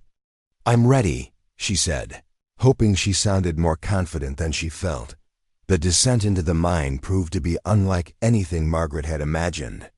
The entrance, which had appeared dark and foreboding from the outside, was actually well constructed, with proper wooden supports and relatively recent excavation marks. Electric lights had been strung along the main tunnel, though only about half still functioned. Theodore spared no expense in establishing proper mining infrastructure, Diego observed as they made their way deeper into the mountain. This isn't some hastily dug prospector's hole. The tunnel branched several times, but Diego navigated confidently using a map from Theodore's papers. Margaret noted that the air grew noticeably warmer as they descended, and she began to detect a subtle vibration in the rock walls around them. The electromagnetic activity is increasing, Maria reported, consulting her instruments. We're approaching the source of the disturbance.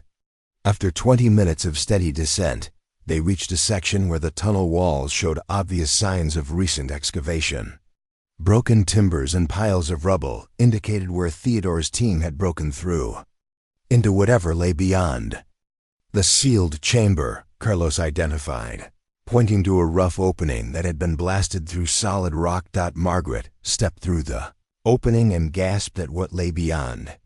The chamber was vast, far larger than Theodore's sketches had suggested, with a domed ceiling that disappeared into darkness above. The walls were covered with carved symbols that seemed to shift and writhe in the light of their lanterns, creating an optical illusion that made Margaret's eyes water. But it was the center of the chamber that drew her attention and filled her with primal dread. A circular pit, perhaps 20 feet in diameter, dominated the floor, its edges lined with the same carved symbols that covered the walls. The pit appeared to be bottomless, with a faint phosphorescent glow rising from its depths. Mother of God, Carlos whispered, crossing himself. Joseph, standing bare, approached the pit cautiously, chanting under his breath. The gateway is open, he announced. The shadow walker moves freely between the deep places and our world. Margaret forced herself to approach the pit, despite every instinct screaming at her to flee. The symbols around its rim were more complex than anything in Theodore's sketches, forming an intricate pattern that hurt to look at directly. But her trained eye began to pick out familiar elements, stress distribution points, geometric progressions, structural anchors. This is it, she sighed, her voice barely above a whisper. This is the primary containment mechanism. Theodore's team didn't just break through a wall. They destroyed the control system that regulated the barrier between dimensions. Diego joined her at the pit's edge, his rifle ready despite the obvious futility of conventional weapons against whatever dwelt in the depths. Can it be repaired? Margaret studied the damaged symbol arrangements, her mind racing through the geometric relationships she had identified in her notebook. Not repaired, she said slowly, but possibly rebuilt. The underlying structure is still intact. We would need to reactivate the damaged elements and re-establish the harmonic resonance. How? Maria asked, setting up her photographic equipment. To document the chamber. I'm not entirely sure, Margaret admitted. The symbols aren't just decorative, they're functional components of a reality-altering mechanism. Reactivating them would require. She paused, a terrible possibility occurring. To her, would require? Diego prompted. Would require someone to complete the pattern from the inside, Margaret finished, her voice hollow with understanding. Someone would have to descend into the pit and activate the containment system from within. And once activated, the barrier would be absolute. Whoever triggered the system would be trapped on the other side permanently. The implications of this revelation settled over the team like a burial shroud. They had found a potential solution to the Clearwater Junction crisis, but it would require someone to sacrifice themselves to save the town and its remaining inhabitants. Joseph, standing bare, nodded gravely.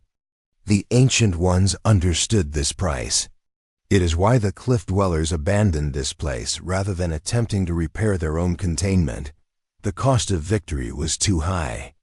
As if summoned by their discussion of sacrifice, a new sound began to emanate from the pit, a low, thrumming vibration that seemed to resonate in their bones. The phosphorescent glow grew brighter, and Margaret could swear she saw movement in the depths below. It knows we're here, Diego said, raising his rifle toward the pit. It's been watching us since we entered the chamber, Joseph corrected. The Shadow Walker feeds on human consciousness. Our very presence here makes it stronger. Margaret felt a subtle pressure in her mind, a whisper of alien thoughts that promised power and knowledge beyond human understanding. She gritted her teeth and focused on the mathematical relationships in the symbol patterns, using the logical structure to resist the entity's mental intrusion. We need to leave, Maria said urgently, her instruments registering dangerous spikes in electromagnetic activity. The entity is becoming agitated by our presence. But as they turned to go, Margaret noticed something that made her stop despite the growing danger. The symbol patterns around the pit were changing, subtle shifts in the carved designs that followed the same mathematical progressions she had identified in her theoretical analysis. The system is trying to self-repair, she realized. The containment mechanism is still partially functional. It's responding to the entity's increased activity by attempting to re-establish the barrier. Can we help it? Carlos asked. Maybe, Margaret said, pulling out her notebook and comparing her sketches to the shifting symbols. If we can identify which elements need to be manually reactivated, we might be able to trigger a cascade effect that completes the repair process. The thrumming from the pit grew louder, and Margaret felt the entity's attention focus on her with predatory intensity. Her resistance to its mental influence had marked her as a threat, something to be eliminated before it could interfere with the entity's plans for escape. Whatever we're going to do, Diego said, noting the increasing supernatural pressure in the chamber, we need to do it quickly. This place is becoming more dangerous by the minute. Margaret nodded, her mind racing through possibilities as she studied the evolving symbol patterns. She was close to understanding the containment system's operating principles, but translating that understanding into practical action would require precision, courage, and quite possibly the ultimate sacrifice, the fate of Clearwater Junction. And potentially far more, now rested on her ability to read the ancient language of geometric harmony and her willingness to pay whatever price. The solution demanded. The team's retreat from the containment chamber was interrupted by Deputy Marshal Kincaid's urgent shouts echoing down the mine shaft. His voice carried a note of panic that sent chills through Margaret's already frayed nerves as they climbed toward the surface as quickly as safety would allow. "Federal authorities inbound," Kincaid called as they emerged into the harsh afternoon sunlight. Multiple riders, heavily armed, approaching from 3 directions. Marshal Harrison's orders are to evacuate all personnel immediately. Diego squinted against the glare, scanning the horizon where dust clouds marked the approach of what appeared to be a substantial cavalry detachment. "How many men?" "At least 30, maybe more," Kincaid replied, his professional composure barely masking obvious concern. "And they're not coming to reinforce our investigation. These boys are carrying demolition equipment." The implications hit Margaret like a physical blow. The territorial government had apparently decided that the Clearwater Junction situation required immediate resolution regardless of ongoing bureau investigations. Within hours, the town and everything in it would be reduced to rubble and flame. "How much time do we have?" Maria asked, already beginning to pack her sensitive equipment. 20 minutes, maybe 30 before the advance scouts reach the town perimeter, Kincaid estimated. Once they establish containment around the area, no one gets in or out without authorization from the territorial governor himself. Carlos was studying the approaching dust clouds with obvious alarm. "Diego, those aren't just cavalry units. I count at least 2 artillery pieces and what looks like a complete demolition team. They're planning to level the entire mountainside." Joseph, standing bare, had remained silent during the evacuation discussions, but now he stepped forward with an expression of grim determination. "The Shadow Walker knows," he announced. "It feels the approaching danger and grows desperate. Soon it will act with all its power to escape before the mountain falls." As if summoned by his words, a low rumbling began deep beneath their feet. The sound was felt as much as heard, a vibration that seemed to emanate from the mine shaft and spread through the ground like ripples in a pond. Several small rocks dislodged from the cliff face above them, clattering down in a miniature avalanche. "Seismic activity," Maria confirmed, consulting her instruments. "But the patterns are all wrong for natural geological movement. This is being generated by something inside the mountain." Margaret felt a terrible certainty settling over her as she watched the approaching federal forces and felt the increasing supernatural pressure radiating from below. The entity was making its move, preparing to break free of its weakened containment before the government's final solution could be implemented. "We can't leave," she said, her voice cutting through the team's urgent preparations for evacuation. "If we abandon the mine now, the entity will escape during the chaos of the military operation. By the time the demolition charges detonate, it will be too late." Diego paused in the act of gathering Theodore's papers. "Margaret, you don't understand the scale of what's approaching. Those artillery pieces can reduce this entire area to a crater if we're still here when the bombardment begins. Then we'll die along with everyone else who might have been saved if we'd had the courage to complete our mission." Margaret interrupted, her millworker determination overriding her fear. "We know how to repair the containment. We understand the principles involved. Walking away now condemns not just Clearwater Junction, but potentially dozens of other communities." Maria looked up from her equipment, her expression torn between professional obligation and survival instinct. "The electromagnetic readings are spiking beyond anything we've recorded. Whatever's down there is building towards some kind of massive energy release. The final breaking," Joseph confirmed grimly. "When the Shadow Walker tears through the last barriers between its realm and ours. After that, no amount of explosives will contain what it becomes. Carlos finished securing his documentation and turned to face the group. I've seen what happens when one of these entities escapes fully into our reality. The village of Santo Domingo, 3 years ago. By the time we arrived to investigate, the entire population had been transformed. They were still alive, technically, but they weren't human anymore. The weight of this revelation settled over Margaret like a burial shroud. She had been thinking. In terms of disappearances and deaths, tragic but ultimately limited in scope. The possibility that the entity could fundamentally alter human beings into something else entirely opened up scenarios too horrible to contemplate. How long do we have before the final breaking occurs? Diego asked Joseph. The medicine man studied the increasingly violent seismic activity and the unnatural patterns of electromagnetic disturbance emanating from the mine. The old songs speak of 3 stages, he said finally. The calling, which we have witnessed. The claiming, when the shadow walker takes those who answer its summons. And the emerging, when it breaks free to walk in our world without limitation. And we're approaching the 3rd stage. The emerging has already begun, Joseph confirmed. The mountain itself bleeds now with the shadow walker's power. Soon it will be strong enough to abandon its underground prison entirely. Margaret felt the entity's growing influence as a constant pressure against her consciousness, a whisper of alien thoughts that promised escape from her human limitations. Only her focus on the mathematical patterns of the containment symbols kept her grounded in her own identity. The repair sequence, she said, pulling out her notebook with hands that trembled slightly. I think I understand how to trigger the cascade effect that would complete the containment restoration. But it requires someone to activate the symbols from inside the pit itself. Diego's expression grew grim.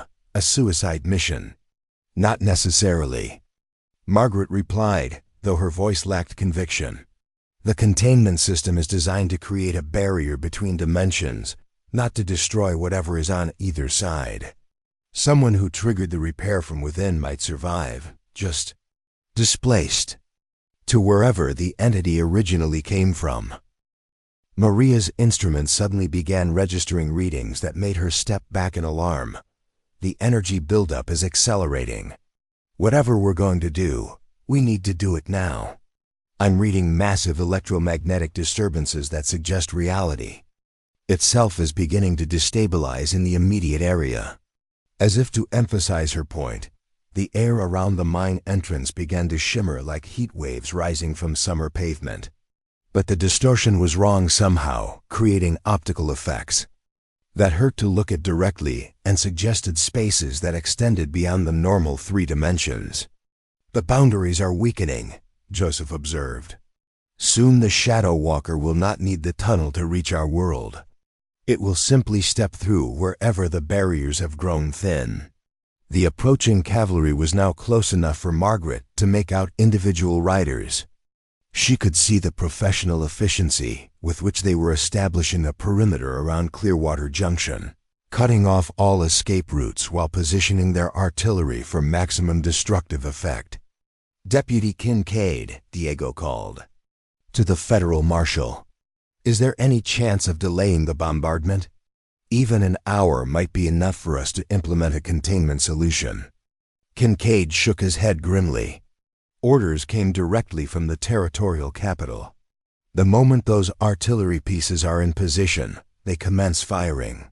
No delays, no exceptions, no civilians to be evacuated because officially there aren't supposed to be any civilians here. The bureaucratic logic was as terrifying as the supernatural threat they faced. In the government's files, Clearwater Junction had already ceased to exist. Everyone present would be classified as casualties of whatever cover story was eventually constructed to explain the town's destruction. Then we go back into the mine, Margaret decided, her voice steadier than she felt. We complete the repair sequence before the bombardment begins. It's our only chance. Carlos looked at her with obvious admiration mixed with concern. You understand what you're proposing? Even if the containment repair succeeds, even if the entity is properly imprisoned again, the artillery bombardment will still proceed. The government doesn't know we've solved the problem, and they have no way to call off the attack. One crisis at a time, Margaret replied pragmatically. First, we prevent a supernatural disaster that could affect the entire territory. Then we worry about surviving the federal government solution. Diego made a decision that surprised everyone present. I'm going with her, he announced. This was my mission, my responsibility. I won't send a civilian to face what I was trained to handle. We're all going, Maria declared, securing her equipment for rapid transport. If this is humanity's last chance to contain the threat, then it requires all our specialties working together. Joseph Standing Bear nodded approvingly. The old songs tell of warriors who faced the shadow walkers in the deep places. They knew the price of victory, but they paid it willingly to protect those who would come after. As the team prepared for what might be their final descent into the mine, Margaret found herself thinking not of the dangers ahead, but of the strange journey that had brought her to this moment. 6 months ago, she had been a mill worker in Massachusetts, dreaming of escape to a new life in the Western Territories. Now she was about to risk everything to save a community she had known for less than 2 days. The irony wasn't lost on her. That Theodore Hartwell's marriage proposal, which had seemed like her salvation from industrial drudgery, had instead led her to a confrontation with forces beyond human comprehension. But perhaps this was always meant to be her path, not to become a miner's wife in a prosperous town, but to stand as the last line of defense against an ancient evil. The descent into the mine proceeded much more quickly than their previous exploration. They carried only essential equipment: Margaret's notebook with her symbol analysis, Joseph's protective amulets, Maria's electromagnetic detection devices, and enough lanterns to illuminate their work in the containment chamber. The supernatural. Pressure increased dramatically as they approached the sealed chamber. Margaret could feel the entity's attention focused on them like a malevolent spotlight, probing for weaknesses in their mental defenses. The mathematical patterns in her notebook seemed to pulse with their own light, providing a rational anchor against the chaos of alien thought. The pit, Carlos announced as they entered the chamber, his voice tight with controlled fear. The circular opening in the chamber floor had changed dramatically since their previous visit. The phosphorescent glow had intensified to the point where it provided its own illumination, and the carved symbols around the rim were now moving constantly, flowing like liquid mercury as they tried to complete their ancient patterns. The self-repair mechanism is in overdrive, Margaret observed, comparing the current state to her notebook sketches. The system is trying to compensate for the increasing supernatural pressure, but it can't achieve stability without manual intervention at the critical points. Maria's instruments confirmed Margaret's visual assessment. Electromagnetic fluctuations are off the scale. Whatever's down there is preparing for a massive energy discharge. Above them, a new sound penetrated the mountain, the distant thunder of artillery being positioned for firing. The cavalry units had apparently completed their deployment faster than expected, which meant the bombardment could begin at any moment. How much time do we need? Diego asked Margaret. She studied the symbol arrangements, her mind racing through the geometric relationships that would need to be re-established. If everything goes perfectly, perhaps 10 minutes to activate the primary control sequences. But working inside the pit itself, with the entity actively resisting, double quotes, she shook her head. I honestly don't know. Joseph Standing Bear approached the pit and began chanting in his native language, his voice creating a rhythmic counterpoint to the thrumming emanating from the depths. I will provide spiritual protection, he announced. The Shadow Walker's power is great, but it is not unlimited. The old ceremonies can hold it back long enough for the repair to be completed. And if something goes wrong? Carlos asked. If the entity breaks free during the repair attempt, Margaret met his eyes steadily. Then at least we'll die trying to save people, instead of running away to save ourselves. The brutal honesty of her statement seemed to settle the matter for all of them. They were committed now to seeing this through regardless of personal cost. Margaret only hoped her theoretical understanding of the containment system would translate into practical success when tested under the most extreme conditions imaginable. As she prepared to descend into the pit that might become her grave, Margaret thought briefly of the life she was potentially sacrificing. No husband, no children, no comfortable home with a white picket fence. But perhaps this was a better ending than slowly dying in a textile mill, forgotten and unremarked.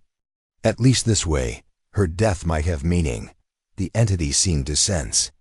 Her resolve and its alien attention focused on her with predatory intensity. But Margaret had spent years developing the mental discipline necessary to perform intricate work under adverse conditions. She would not be broken by fear when so many lives depended on her success. Taking a deep breath, she placed her foot on the first carved step leading down into the glowing pit, ready to face whatever waited in the darkness below. The descent into the pit proved to be unlike anything Margaret could have imagined.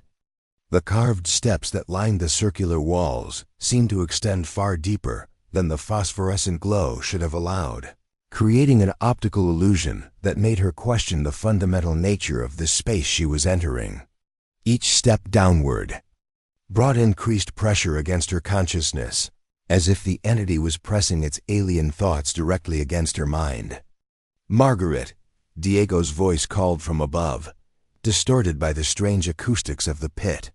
"The symbols are responding to your presence. They're beginning to stabilize."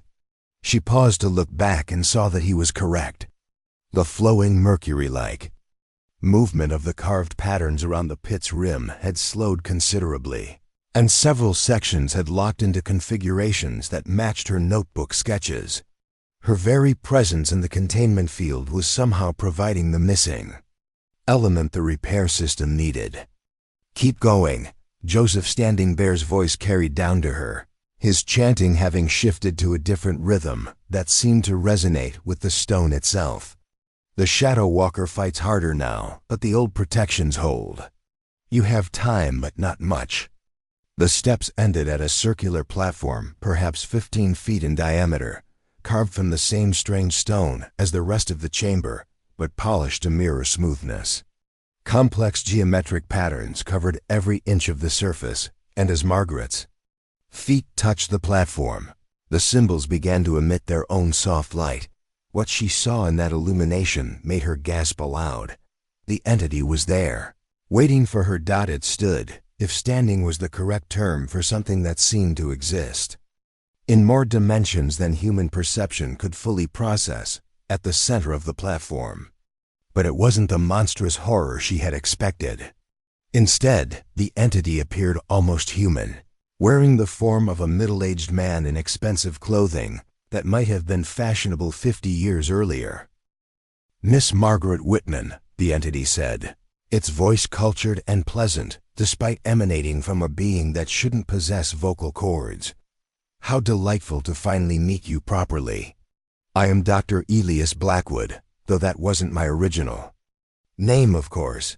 Margaret's blood turned to ice water. "Dr. Jonathan Blackwood was the archaeologist who died studying the artifacts. You're wearing his brother's appearance."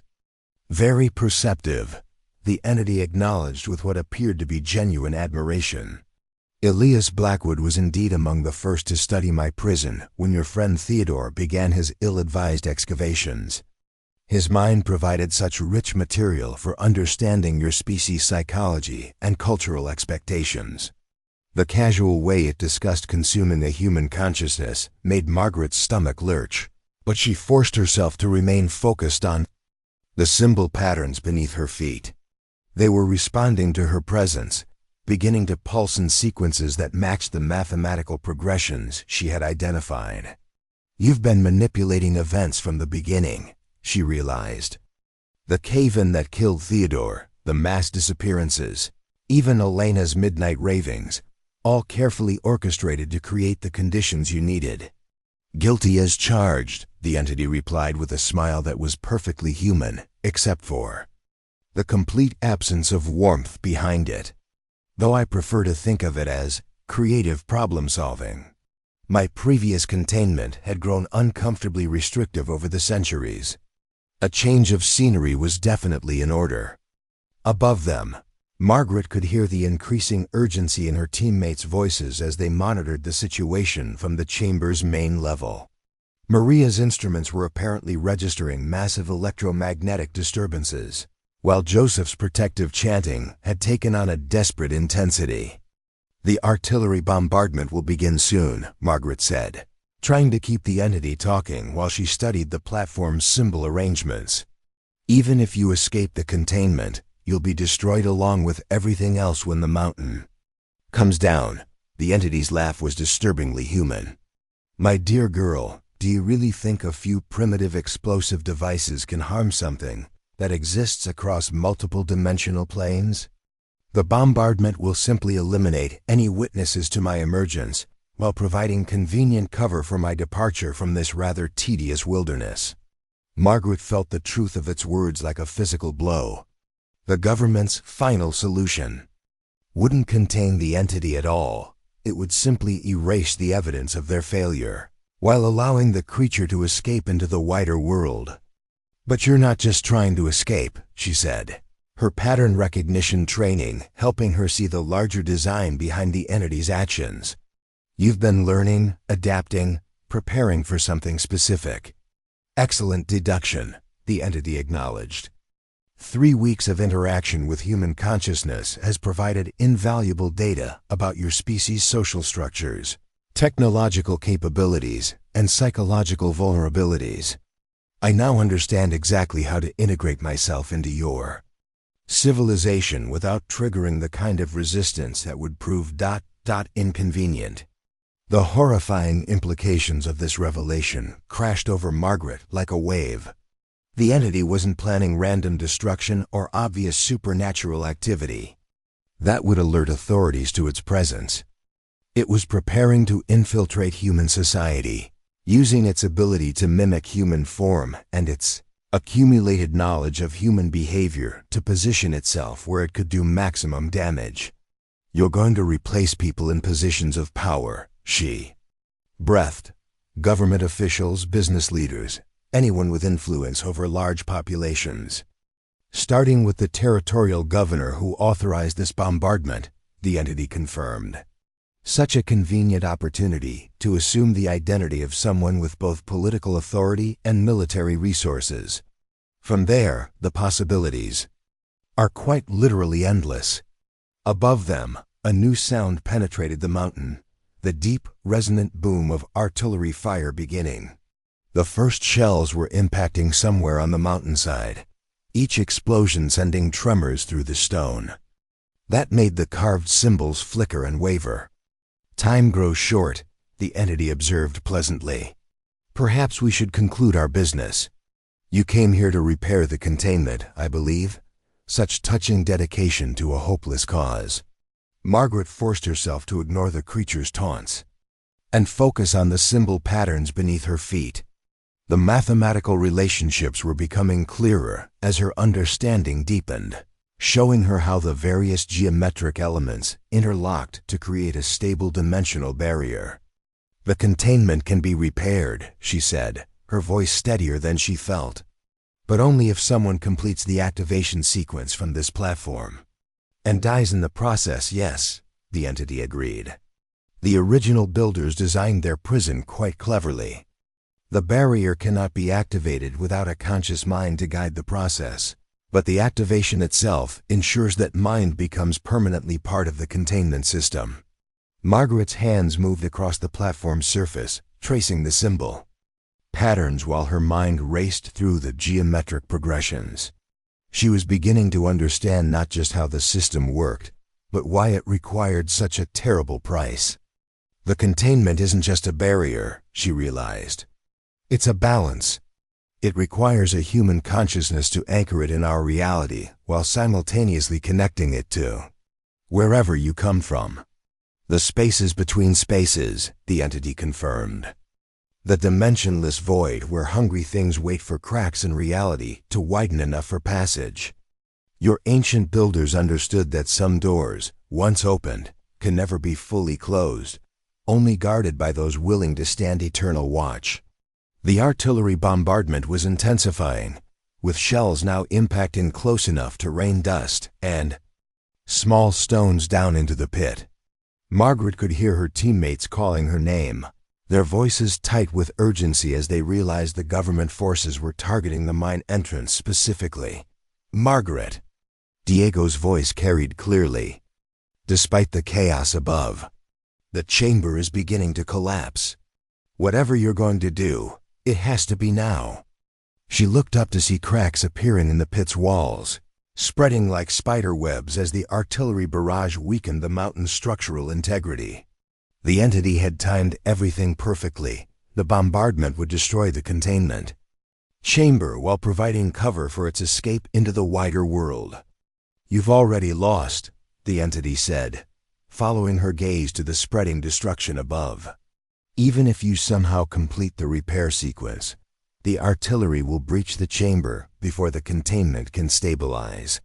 I will be free regardless of your sacrifice." But Margaret's trained eye was seeing something the entity had missed in its alien understanding of human engineering. The cracks spreading through the chamber walls weren't random structural failures. They were following the lines of geological stress that ran through the mountain, creating a network of fractures that would actually reinforce the containment, if properly utilized. "You don't understand human ingenuity," she said, her hands moving with increasing confidence across the platform symbols. "We've learned to turn weaknesses into strengths, to build beauty from chaos." The entity's perfect human mask slipped for the first time, revealing something cold and inhuman in its eyes. "What are you doing?" Margaret began pressing the symbols in the sequence her analysis had revealed, feeling each activation send pulses of energy through the platform and up into the chamber's damaged structure. "I'm completing the pattern," she said, "but not the way you think." The first symbol blazed to life under her touch, sending a column of light shooting upward toward the chamber's main level. The second and third symbols followed, creating a complex web of energy that began to interact with the geological fractures in the stone. "The ancient builders weren't just creating a prison," Margaret continued, her voice rising to be heard over the increasing bombardment. "They were creating a trap, a system that would use any attempt to destroy it as fuel for its own restoration." The entity's composed facade cracked entirely as it realized what was happening. The artillery bombardment, rather than freeing it, was actually providing the massive amount of energy needed to power the containment system's most advanced defensive protocols. "Impossible," it snarled, its voice now containing harmonics that hurt Margaret's ears. No human mind could comprehend such complexity. "You're right," Margaret agreed, pressing the final sequence of symbols as explosions rained down above them. No single human mind could comprehend it. But human minds working together, sharing knowledge across generations, building on each other's discoveries, that's something your kind will never understand.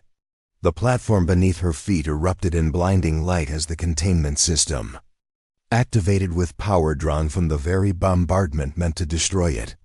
Margaret felt her consciousness expanding, connecting not just with the entity and the dimensional void beyond, but with the accumulated knowledge of every human who had ever worked to protect their communities from supernatural threats. She saw Joseph Standing Bear's ancestors who had first learned to weave protective patterns into their ceremonies. She saw the cliff dwellers who had built the original containment, sacrificing their entire civilization to imprison the entity. She saw Diego, Maria, Carlos, and countless other Bureau agents who had chosen duty over safety in the face of impossible odds. "You wanted to understand human psychology," Margaret said, her voice now carrying harmonics of its own as she became part of the containment system. "Here's the lesson you missed. We're stronger together than we are apart." The entity made one final desperate attempt to break free. Its form expanding beyond the human disguise, it had worn to reveal something vast and hungry and utterly alien. But the containment held, powered by the very forces that had been meant to destroy it and guided by Margaret's willing sacrifice. Above them, the artillery bombardment continued for several more minutes before suddenly ceasing.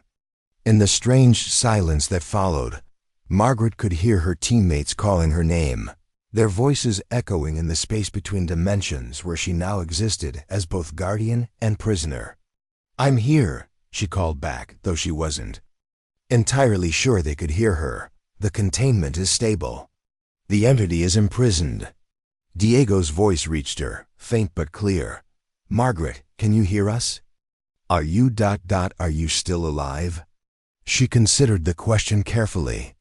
She existed, certainly, but in a state that transcended simple biological life. She was part of the mountain now, part of the ancient protection that would guard against dimensional intrusions for as long as the stone endured. "I'm exactly where I need to be," she answered, hoping they would understand. The truth was more complex than she could easily explain. The containment system had indeed required a conscious human mind to anchor it in reality, but that mind didn't simply die in the process. Instead, it became part of something larger, a network of consciousness that spanned multiple dimensions and included every guardian who had ever accepted this responsibility. She could sense them now.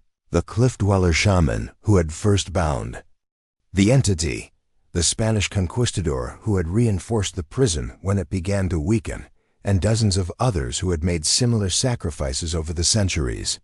They welcomed her into their eternal brotherhood with warmth and understanding that transcended words. "The mountain is secure," she told her teammates, her voice carrying new harmonics that spoke of vast depths and ancient wisdom. "But you need to reach the surface quickly. The chamber is no longer safe for the living." She felt rather than saw them gathering their equipment and beginning their ascent, racing against the structural damage caused by the bombardment. The entity, meanwhile, had been compressed back into its original prison, its plans for infiltrating human civilization permanently thwarted. Margaret settled into her new existence with surprising peace.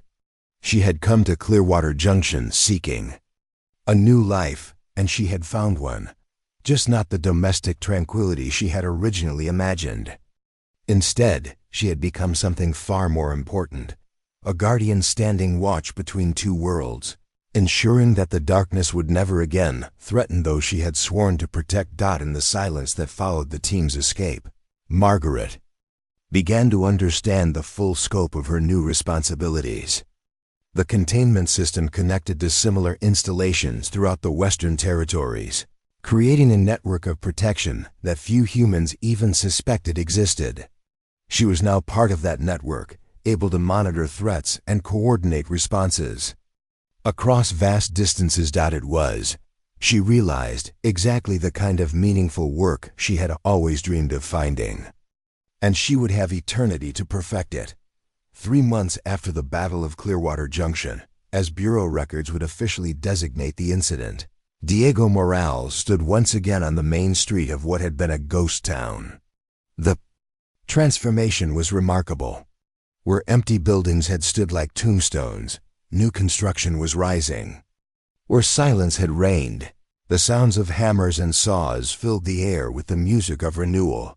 The official story, carefully crafted by the Territorial Survey Bureau's disinformation specialists, had attributed the town's abandonment to a gas leak from the silver mine that had caused mass hallucinations and temporary evacuation.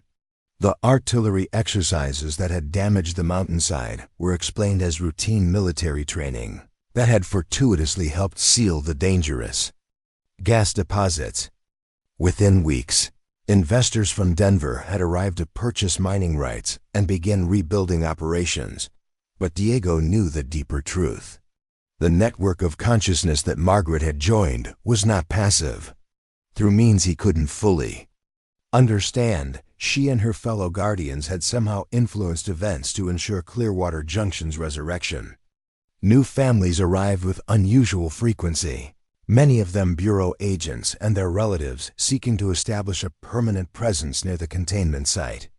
The town was being reborn as something more than it had ever been, a community with hidden purpose. "She's watching," Joseph Standing Bear observed, joining Diego near the spot where Margaret had first stepped off the stagecoach. The old medicine man's weathered face showed a mixture of satisfaction and deep sadness. "The young pattern reader. Her spirit moves through this place like wind through grass."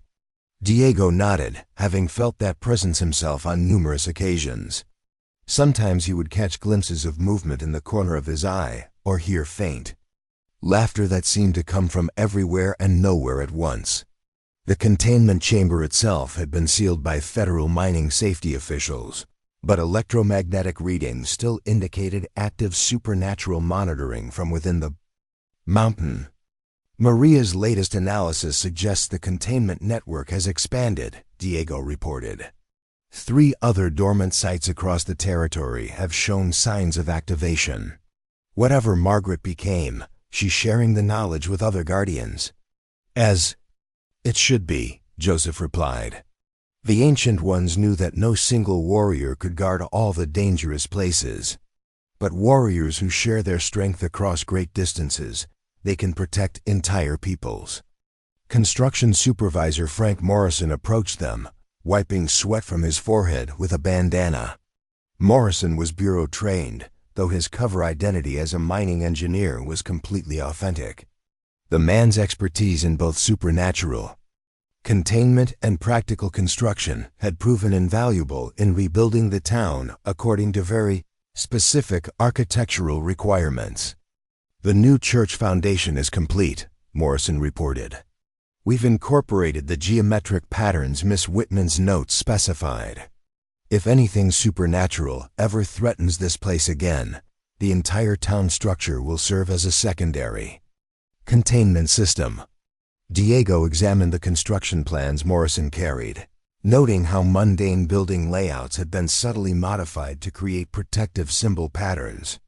To casual observers, Clearwater Junction was simply being rebuilt with more modern sensibilities. Only those who knew what to look for would recognize the town itself as an enormous protective ward. "Any word from the territorial capital?" Diego asked. "Governor Henderson has officially classified the Clearwater Junction incident as resolved with no ongoing security concerns," Morrison replied. "Unofficially, he's authorized permanent bureau monitoring and has increased funding for similar operations territory-wide." The political ramifications of the incident had been complex. The entity's plan to replace Governor Henderson had been thwarted, but the near miss had convinced territorial authorities to take supernatural threats more seriously. A new classification of geological hazards now provided legal cover for bureau operations, while increased federal coordination had begun to address the larger scope of dimensional incursions across the frontier. Dr. Maria Santos emerged from the newly constructed hotel, her arms full of equipment cases.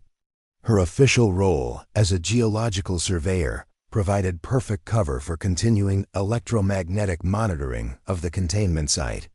Her work had already identified 2 additional pre-Columbian protective installations in nearby mountain ranges, both of which were being discreetly reinforced. "Any contact today?" Diego asked, referring to the subtle communication methods Margaret had developed from within the containment system. "Brief electromagnetic pulses this morning that translated to all secure," Maria reported. "But there was something else, a new pattern I haven't seen before. Almost like she was trying to convey complex technical information." Joseph Standing Bear's eyes sharpened with interest. "The Guardians learn new songs while they watch. Perhaps your friend has discovered methods the Ancient Ones never knew." Before anyone could respond, a familiar sound echoed across the valley, the rumble of an approaching stagecoach. Diego checked his pocket watch and smiled. The Tuesday stage was arriving exactly on schedule, just as it had every week since regular service to Clearwater Junction had resumed. The coach pulled to a stop in front of the hotel, and Diego felt his breath catch as a young woman stepped down from the passenger compartment. For just a moment, his heart leaped with impossible hope. But this was not Margaret returned to life. This was someone entirely different, though her determined bearing and intelligent eyes suggested a similar strength of character.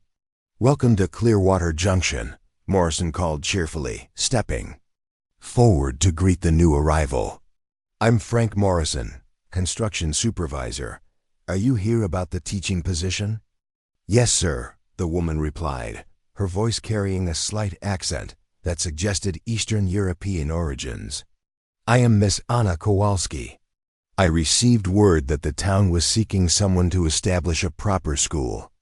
Diego studied the newcomer with professional interest.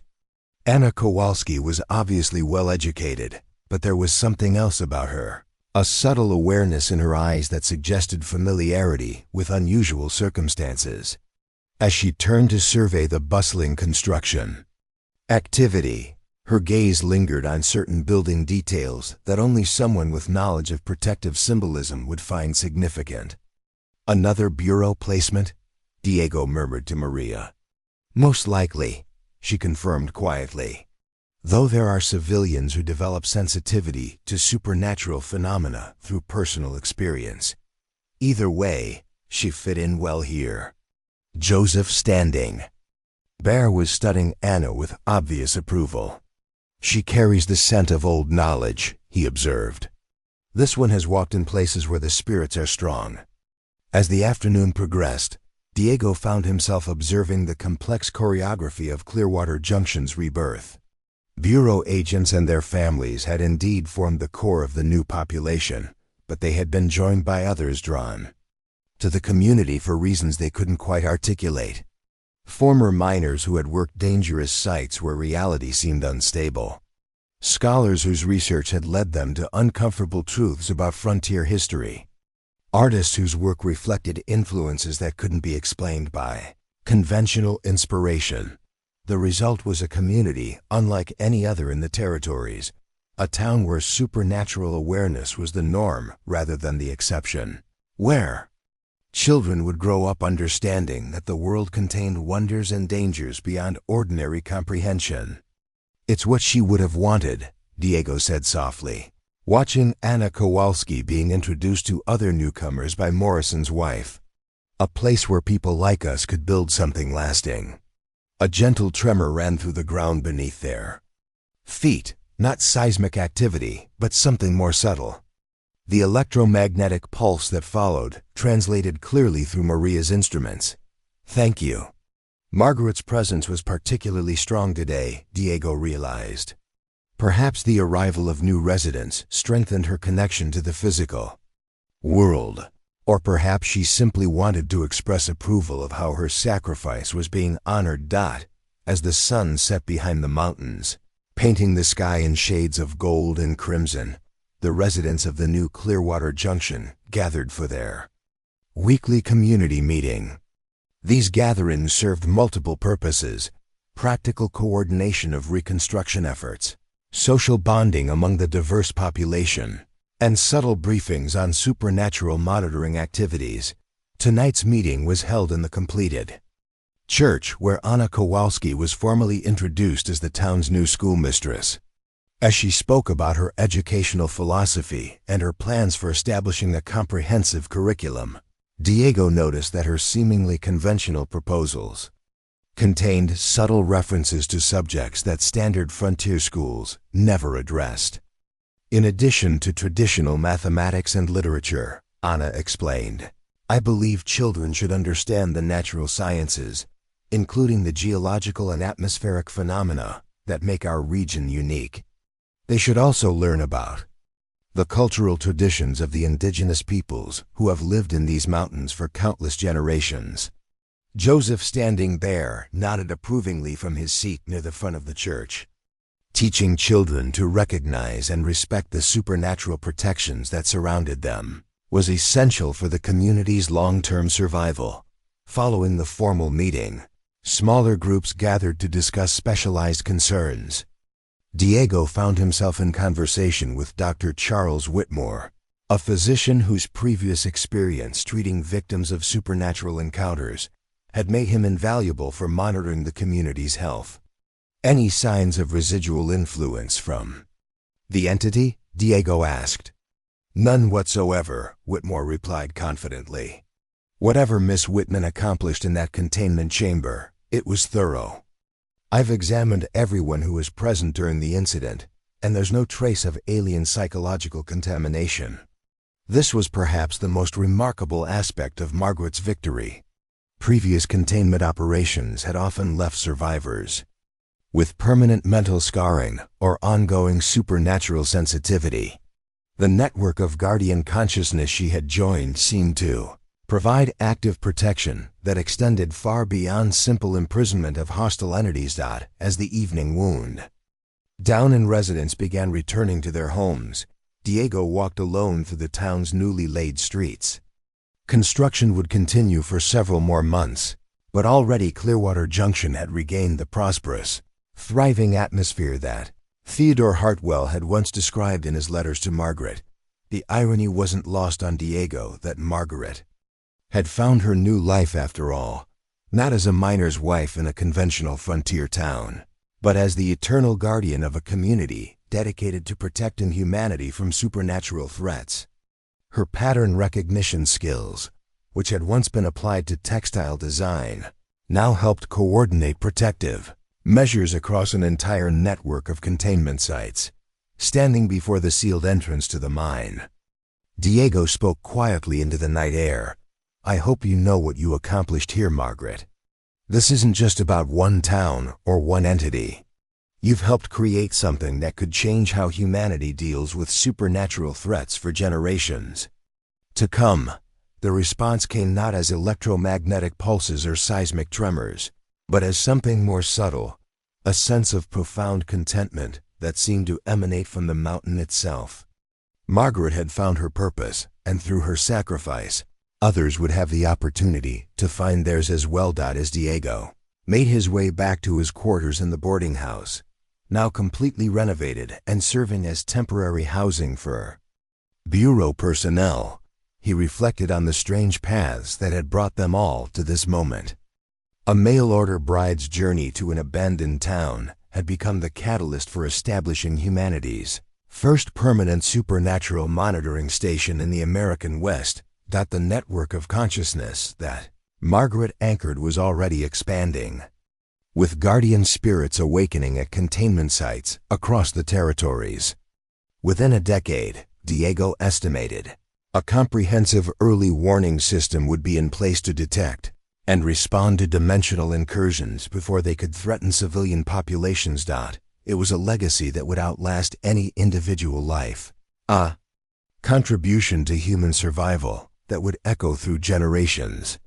Margaret Whitman had come west seeking a new beginning, and she had created one that would protect countless others seeking the same opportunity. In the distance, a train whistle echoed across the valley, the first locomotive to reach Clearwater Junction since the reconstruction began. Progress and protection, moving forward together into an uncertain but hopeful future.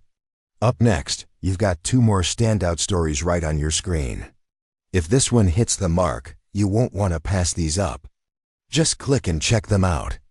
And don't forget to subscribe and turn on the notification bell so you don't miss any upload from us.